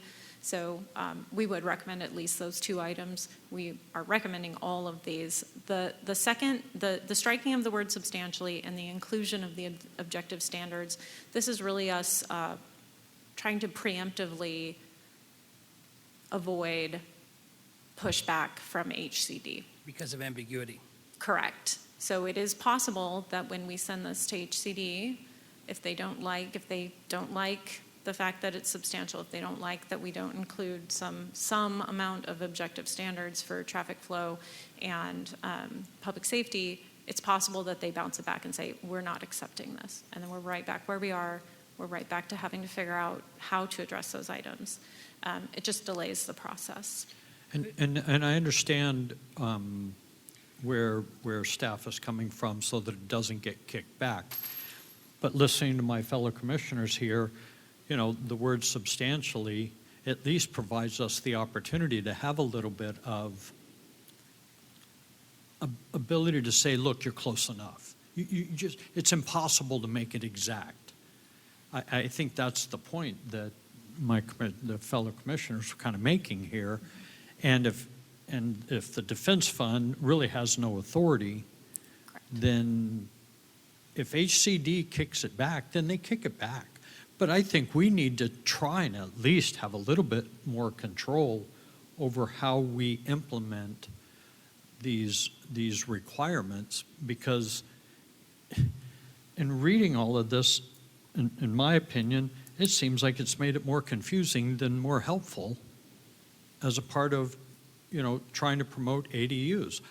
What has happened in the past over the last 6 years compared to the previous 20 years?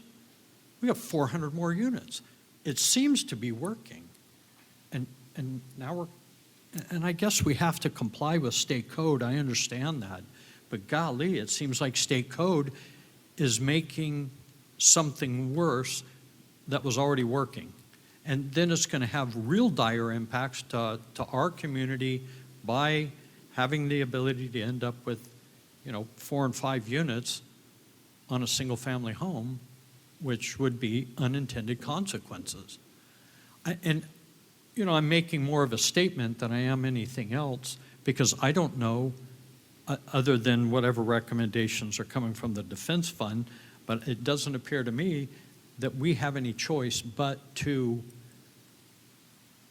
prepare in our codes these requirements because they're being handed down by the state. Is that a fair assumption that we really don't have much of a choice unless we want to go toe-to-toe with the legislators? I can jump in and just clarify that. Thank you. for I know that it was a lot. No, the answer is yes. I mean, everything coming down from the state is absolutely, it is designed to remove the discretion of the cities, and it allows ADUs in these situations. So the answer is yes. San Diego right now is really struggling with this very thing in a huge way. 90% of my work's down there, and it is an all-out war against the mayor and the city council and everything, and state is overruling everything, and it's really bad. So that's where we're going to be soon. Could I suggest that we try to accomplish both goals, both compliance with what the state is requiring and embedding a clear discretionary portion of this? And for an example, I'd say if the intent, for example, for the windows is to say, hey, we want the new part to look like the old part. And we run into these problems with, well, you got new requirements that you got to meet with old windows. How do you do that? Could we be specific in our language? For example, if we want them to look the same, window shape and reveal match. That doesn't lock it into, boy, we have to put all new low-E windows in the whole place. It just says specifically what we're after. So there is an ambiguity. So if I may jump in here, Sally, will you go to the next slide? With the advent of the Cal HDF letter and the potential discussion that we anticipated may have arisen from the commission regarding it, the optional alternatives are provided in an effort to assuage some of the concern from the dais. And so if there is an interest in having staff re-examine the 2 points, the striking substantially, and the traffic, based on the feedback we're hearing from the commission, in an effort to not go through the entire process in a binary choice of either keep it or don't, we would recommend continuing the item with direction so that we can take a look or potentially and we would renotice as necessary if we had changes to the draft ordinance as a result. But that allows us to accept the feedback from the commission, work with the city attorney's office in compliance with the state statute to come up with a potential alternative that meets the intent of what Cal HDF is trying to identify in the deficiency in our ordinance, but still arrives at a better alternative than simply striking the word or adding something in, as these were responses we worked on having received this information 4 days ago in an attempt to work through the process. But given the discussion here, it may behoove us to bring it back to you with a little bit more time and input. If I could, are we under any specific time constraints? And then this kind of leads into where are we at with our current ordinance, and are we in a de facto moratorium of ADUs because we're not entirely compliant? Or it's just not codified in our code, but you still got to comply with the state? I mean, that seems like where we're at. We just don't have it in our code. Correct. So there's no time limitation that we're fighting Okay. against. Our code is in violation of state law, so we are not using it. We are using state law. So, Chair Weiler, I think, so we're still technically, I think, in questions of staff, and I think we somehow jumped into the discussion. And I don't know if, I believe I saw someone from the public want to submit a comment, and so maybe it would be helpful to hear that too. Sorry. Point of order. I so apologize. I really do. We did get into a discussion in the philosophy of it all, and my apologies that I didn't, provide for that opportunity. Thank you. I honestly thought you were just listening to our discussion, and so my bad. Yes, if we have oral communications, we would like to go ahead and hear that. Yes, we do, for Justin Ruthenbeck. Thank you, Commissioner Stevie, for recognizing that. Obviously, I did not. Thank you, Commissioners. My name is Justin Ruthenbeck, and if Commissioner Stevie was running for president, I would vote for him. I appreciate that. As you were talking, we had a lot of things that I was going to kind of go over, but I thought I'd just kind of do a little bit of audible and talk to some of the things that you've been asking about. We run a local development company. We do ADU projects. We do apartments. We do single-family homes. About 2 years ago, we started working in the city of Escondido. It's been a great experience so far. Really respect the staff. I think the key thing for us is that even if nothing happens tonight, we still will work with the staff, and we will do exactly the same thing that we were doing yesterday or tomorrow. It really is about trying to get clarity for staff on how they should work with some of these things. I would say that the changes are immensely helpful. It's very helpful that they are aligned. They're aligned with other cities. They're much more consistent with what's happening in La Mesa and San Diego and Vista and National City and everywhere else. So that is helpful from a public or from a development perspective. That said, I think it's about 90% there, I might say. There are still some edge cases that we have to work with staff on kind of a daily basis. There are 3 projects right now that have areas that are not exactly understood what to happen, and I can see how staff has to try to figure out how to handle those things. In all 3 of those cases, objectively worse outcomes have happened because of the way that it is currently written. I think everybody would say, no, we really would like to include parking in this project, but we just can't because of the way that the interplay works on the code. So my exhortation to you would be to find a way to encourage feedback from your staff so that when they come across these things and we identify things, we can say, hey, there really should be a way that we can stretch the existing code to support some of these things that the neighbors want, the existing tenants want, the future residents want. They cost more money. It's not a profit motive to do some of these things. It really is a better product and a better living situation for everyone. So I would just encourage you to be open to staff as they come back with you with feedback, as well as public. I don't know exactly how to provide some of these specific things. They're too small to be agenda items on a planning commission thing, but they are things that would make life better for developers, for residents, and for future residents. A couple of things that are specific to some of the things that I heard. The first one is I've actually talked to Cal HDF about this. I think recommendation 2 is misunderstood. I would agree that we should not remove the substantially conformant. Or in the city of San Diego, they do something that's a little bit different. They list 5 or 6 or 7 specific things, and they say you have to meet 5 of these 7. So as it might apply to windows, it might be, has to be the same material, or has to be the same framing, or has to be the same accoutrements, meaning the shutters, or whatever it is. They list 7 of them, and you say you have to meet 5. And that, as I understand it in the city of San Diego, is a objective way to say it's close enough. It's 5 of the 7 ways, right? And you can pick which of those 5. So I might suggest that for staff to consider. The nightmare scenario that I heard, this might go over 3 minutes, so you tell me I'll stop. But the nightmare scenario that you're talking about with the 1-acre parcels and splitting up into, it's, I'll tell you this, we develop these projects, and nobody that I know is condo mapping ADUs. It's not economically or practically feasible. So I think we're just a super far way away from that. It's the same reason why there's been so few SB 9 across the entire state. It's just not practical. It is incredibly expensive to do a subdivision or a condo map. The legal liability, the insurance, and the economics are just better as a rental product anyways. So if we had a 1-acre parcel and we were going to put 4 ADUs on it, we would put 4 very nice houses, and we would charge rents on them that people would want to live in little, cottages or whatever it would be. So I just think we're very far away from that nightmare scenario happening, if that makes anybody feel better.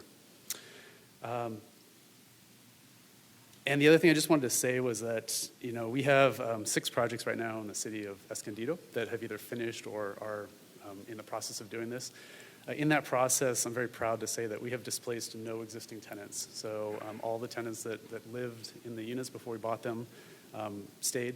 No one's been reduced. And 76% of those units are meet the qualifications for naturally affordable for median income, for moderate income families. So I'm a very big supporter of ADUs. I think that if they're done well, and if they're done by developers especially who are not entirely, I think what you're expecting, what you're saying for some of the things in the city of San Diego, and these monstrous ADU projects, I think when you have people who are not doing those things and taking advantage of the additional things that the city of San Diego allowed, we can do very attractive, very responsible things for people. And I know that because I interact with the tenants who live in these things.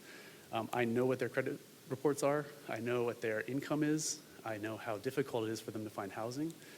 And I know how happy they are to find new housing to live in. And we see that every single day.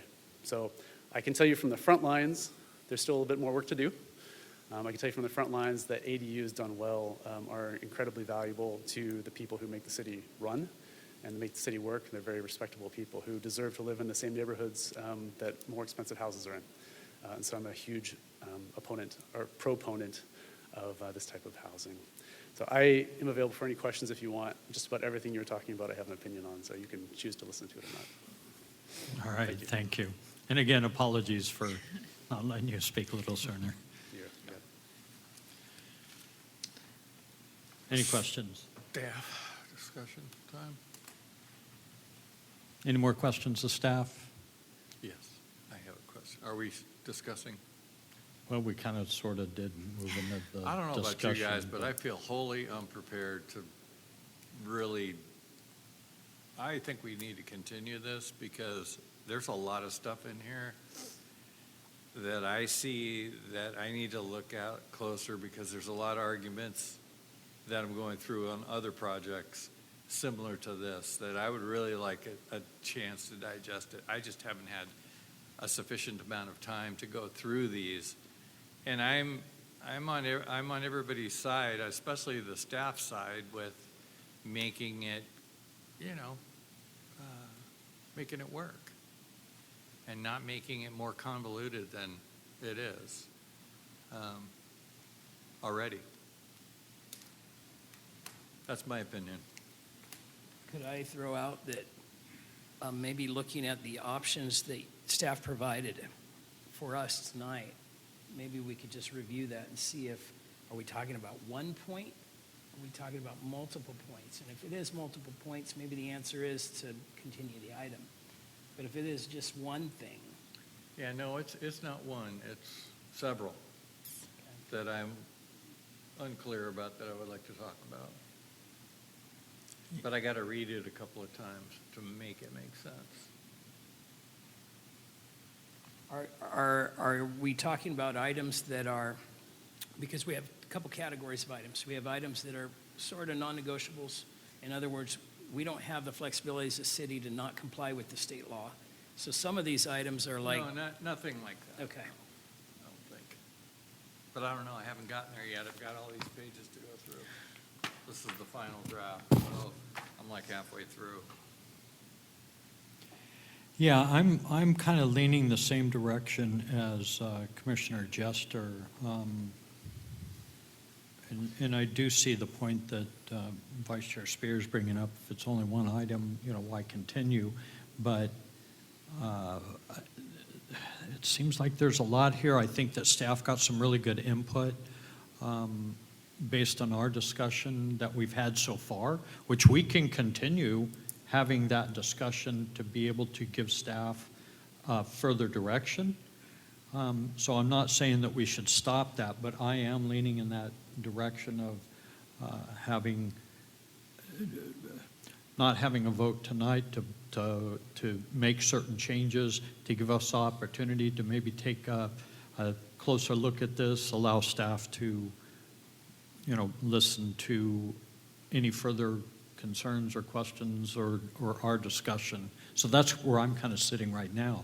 So, I would like to continue with the discussion if others have more to say right now, so that we can give staff clear direction on what we'd like to see the next time that we gather on this issue, especially since we're not under a specific time constraint.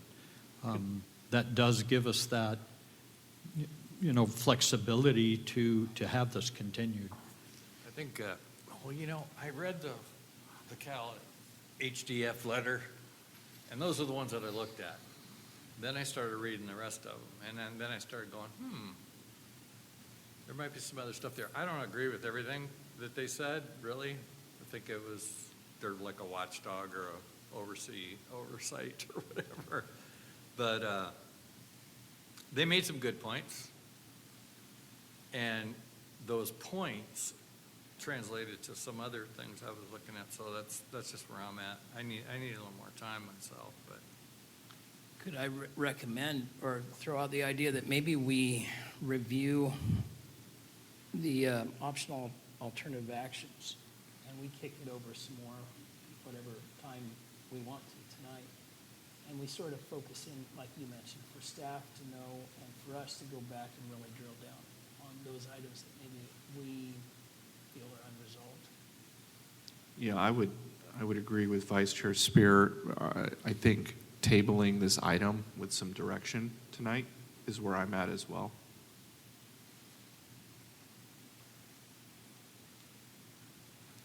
If I was to say, the direction that I'd provide to staff on this, I would say, obviously, align our code with whatever has been mandated by the state. I think that's just a given on the dais. None of us are saying to do otherwise.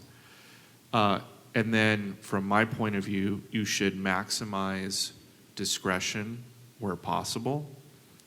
Personally, I fully trust the professionals, the staff that we have here in the city. I think proven themselves to be, they care about the city, they're very good at their jobs, and I do not think we should surrender that discretion. I recognize that we potentially run afoul of the state. I personally feel like these are risks worth taking, given the degree to which the pressure is already on us to build these. We need to be thoughtful, and it's not, in this commissioner's opinion, the legislature has not been especially thoughtful in their adoption of this legislation.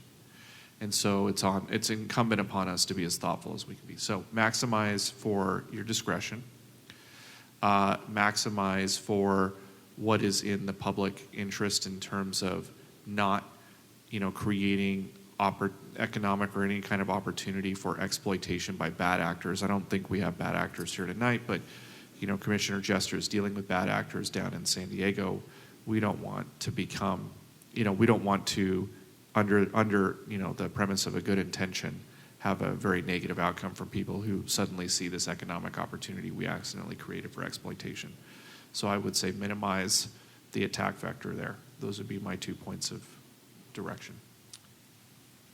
Oh, and maybe the third would be, whatever edge cases you're talking about, where maybe we need to have some flexibility for you all to be able to work with people like the gentleman who came up and spoke tonight. Maybe that needs to be contemplated in here as well. I don't know what that is, but, if you have some time, let's look at how you can, again, give yourself flexibility that falls into the maximizing discretion objective.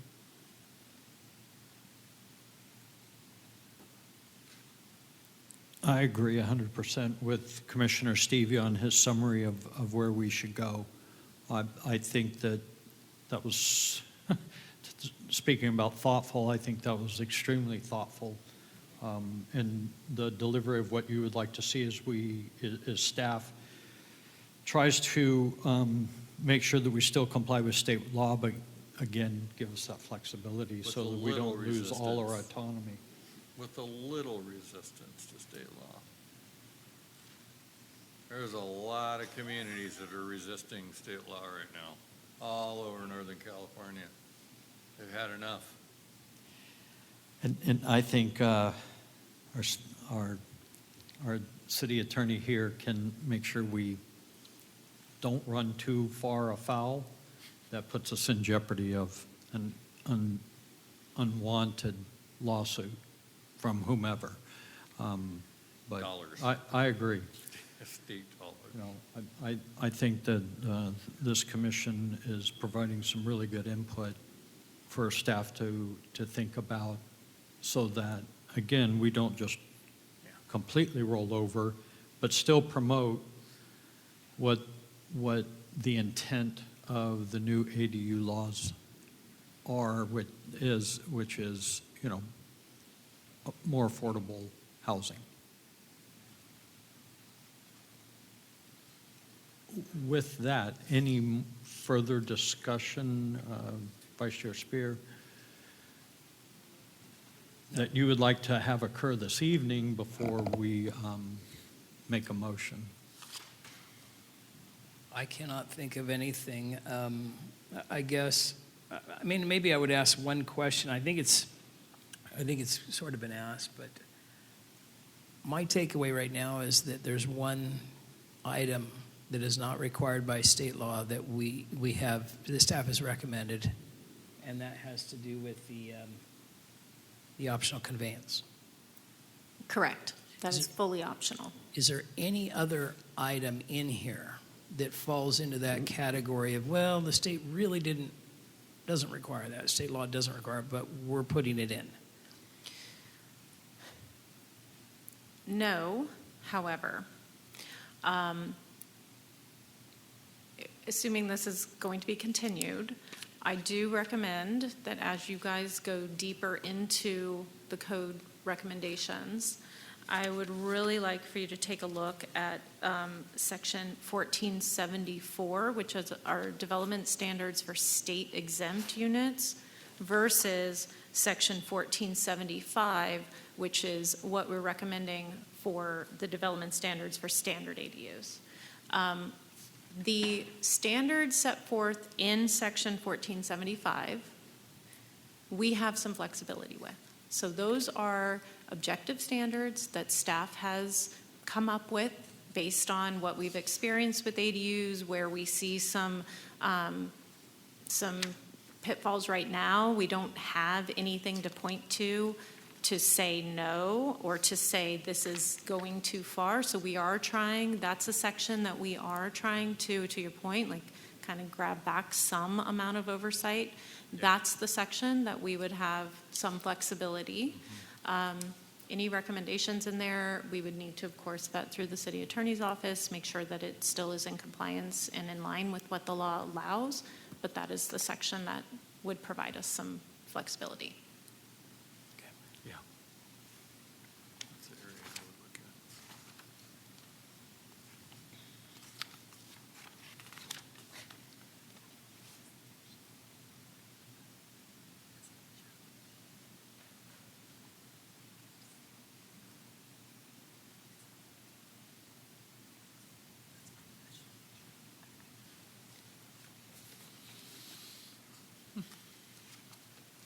Sidebar.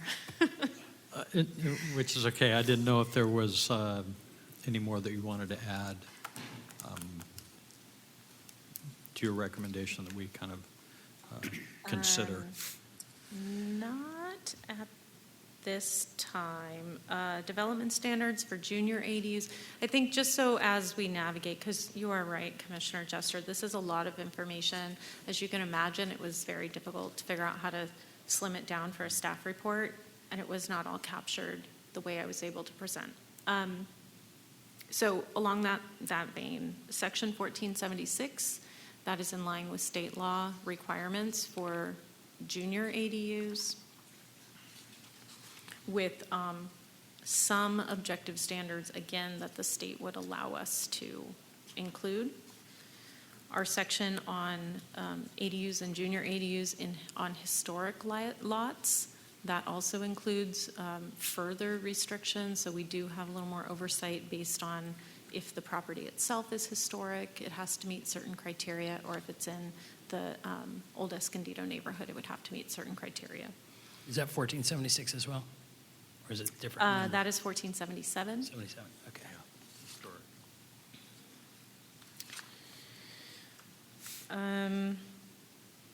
From 1480 on, all of that is directly from the state law. So that has to do with code compliance, fee restrictions, the process, how we can review these, how we can or cannot impose fees. So that is all lifted straight from the law. Nothing has changed or been added to that. So hopefully that provides you all some further direction as we continue to take a look at this. This also would give the other commissioners a chance to weigh in as well.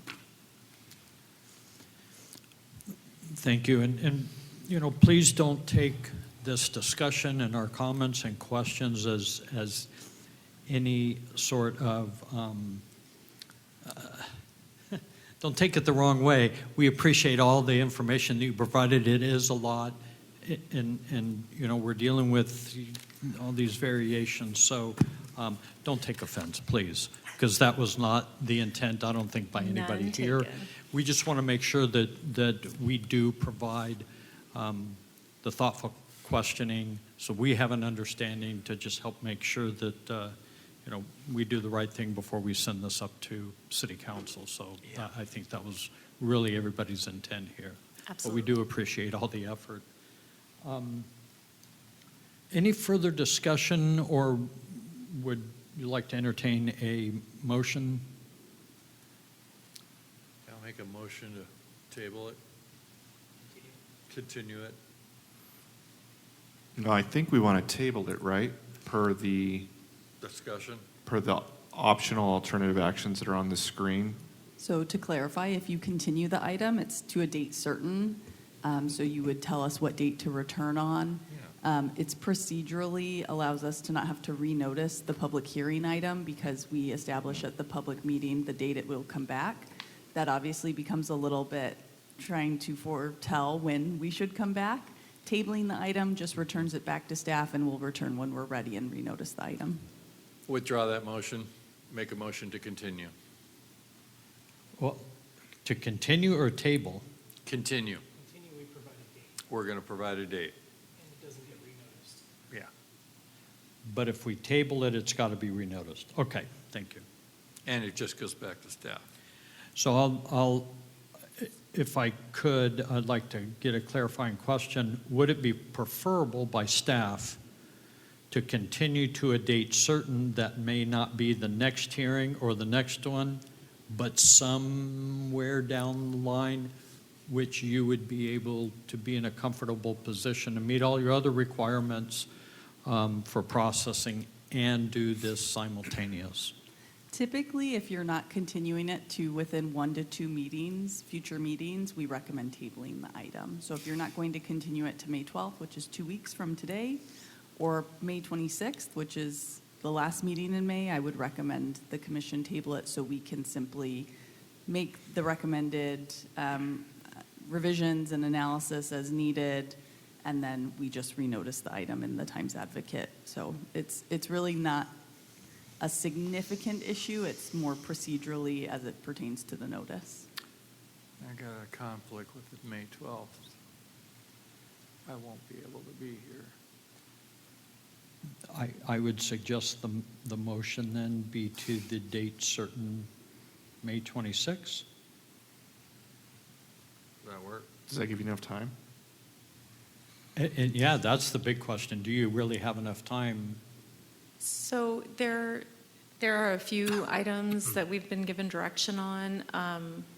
Yes, that is enough time. It's more You need input from us. correct. But that'll happen on the next meeting. So from my standpoint, 2 weeks is fine, 4 weeks is fine. Commissioner Jester, it's your motion. Okay, I have a motion to continue this to May 26th meeting of the Planning Commission. Second. All right, we have a motion by Commissioner Jester, a second by Vice Chair Spear. If we Sorry, can I have a clarifying question about this real quick? If we do this continuance, are you able to make any changes? Yes, Okay. correct. Well, that's actually a very good question. We would, I think I would pose that to city attorney. So we wouldn't need to renotice the project. We would make potentially nominal or substantive changes to the draft ordinance, which would go in the packet, but it wouldn't change the legal noticing requirement. Correct, because the notice it's the same agenda item. You're only changing what's in the packet. Sorry, it's close to my bedtime. Okay. No, it was a good question. Any other discussion before we go to the vote? All right, we can get the vote. Motion to continue PL 25-0083, Article 70 revisions to the May 26, 2026 Planning Commission meeting. Chair Weiler, Yes. Vice Chair Spear, Yes. Commissioner Jester, Yes. Commissioner Stevie, Yes. Commissioner Gustafson. Yes.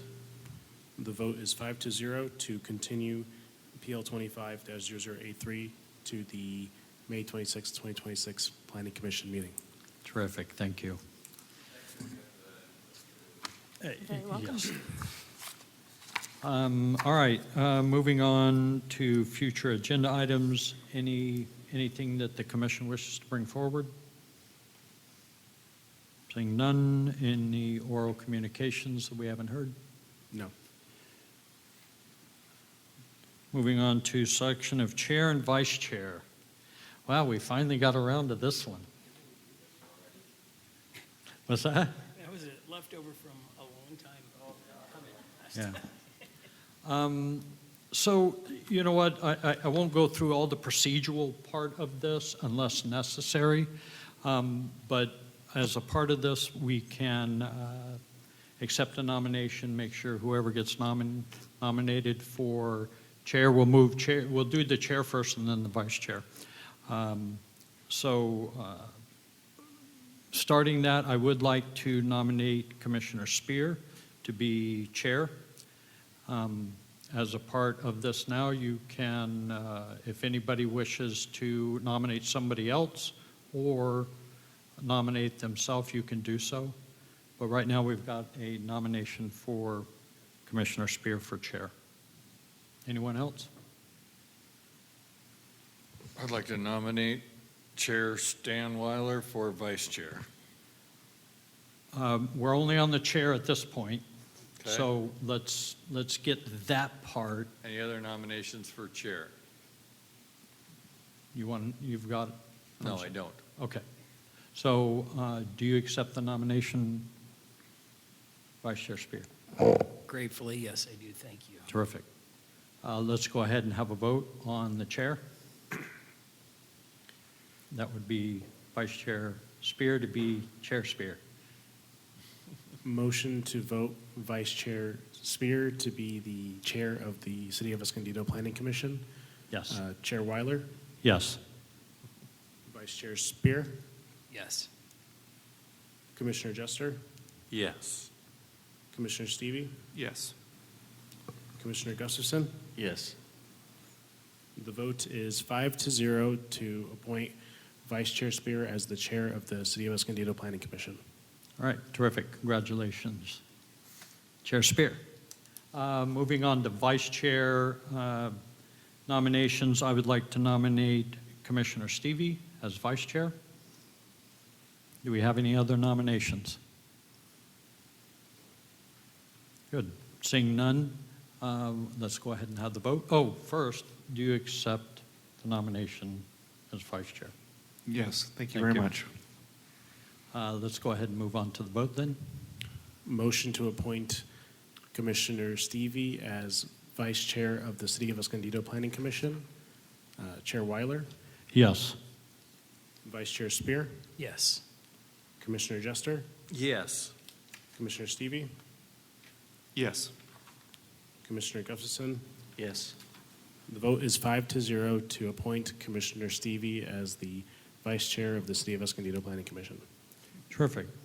Congratulations, Vice man. Chair Stevie. Yes, congratulations to Uh, both of you. Moving on, we've got Planning Commissioners report. Any reports from the Planning Commissioners? Seeing none, City Planners report. Yes, so we will be anticipating a meeting on 5/12. We will be looking to have a townhome development project come before the commission for a recommendation to city council. And then we do anticipate several residential developments coming through over the next 3 to 6 months. As noted here, policy work, we're anticipating more annual progress reports. One item you'll see relatively soon is the El Caballo Parks Master Plan and associated environmental document, recommendation to council, and then several housing element implementation ordinances. And then I will let you all know that the city has selected a candidate to fill the city planner role. A gentleman by the name of Garrett Smith will be joining the city on May 11th. So this is probably my second to last Planning Commission meeting as your secretary before Garrett fills the role and will be sitting up here. So we'll have an introductory at the next Planning Commission meeting for him. Is there a hazing ritual? This is it, and it doesn't end. Thank you. Any other comments from the commission? The only comment, go ahead. I just would like to say, express thanks to Chair Weiler for fantastic job that you've done. And I hope that we can continue to do things the way you have shown us so eloquently to do. Yeah, Well, second that. I appreciate that. Thank you. And you know what I appreciate more is than anything is that you allowed me to serve in this position to help, guide us along as best I could. And I think we've got a great commission here. Appreciate all the comments all the time. And now we're going to be led by Chair Spear, which I think will be an easy transition, especially with the support of Vice Chair Stevie. So we've got a great group. So looking forward to it. But thank you all again. I appreciate it. Any other comments? If not, with that, the meeting is adjourned.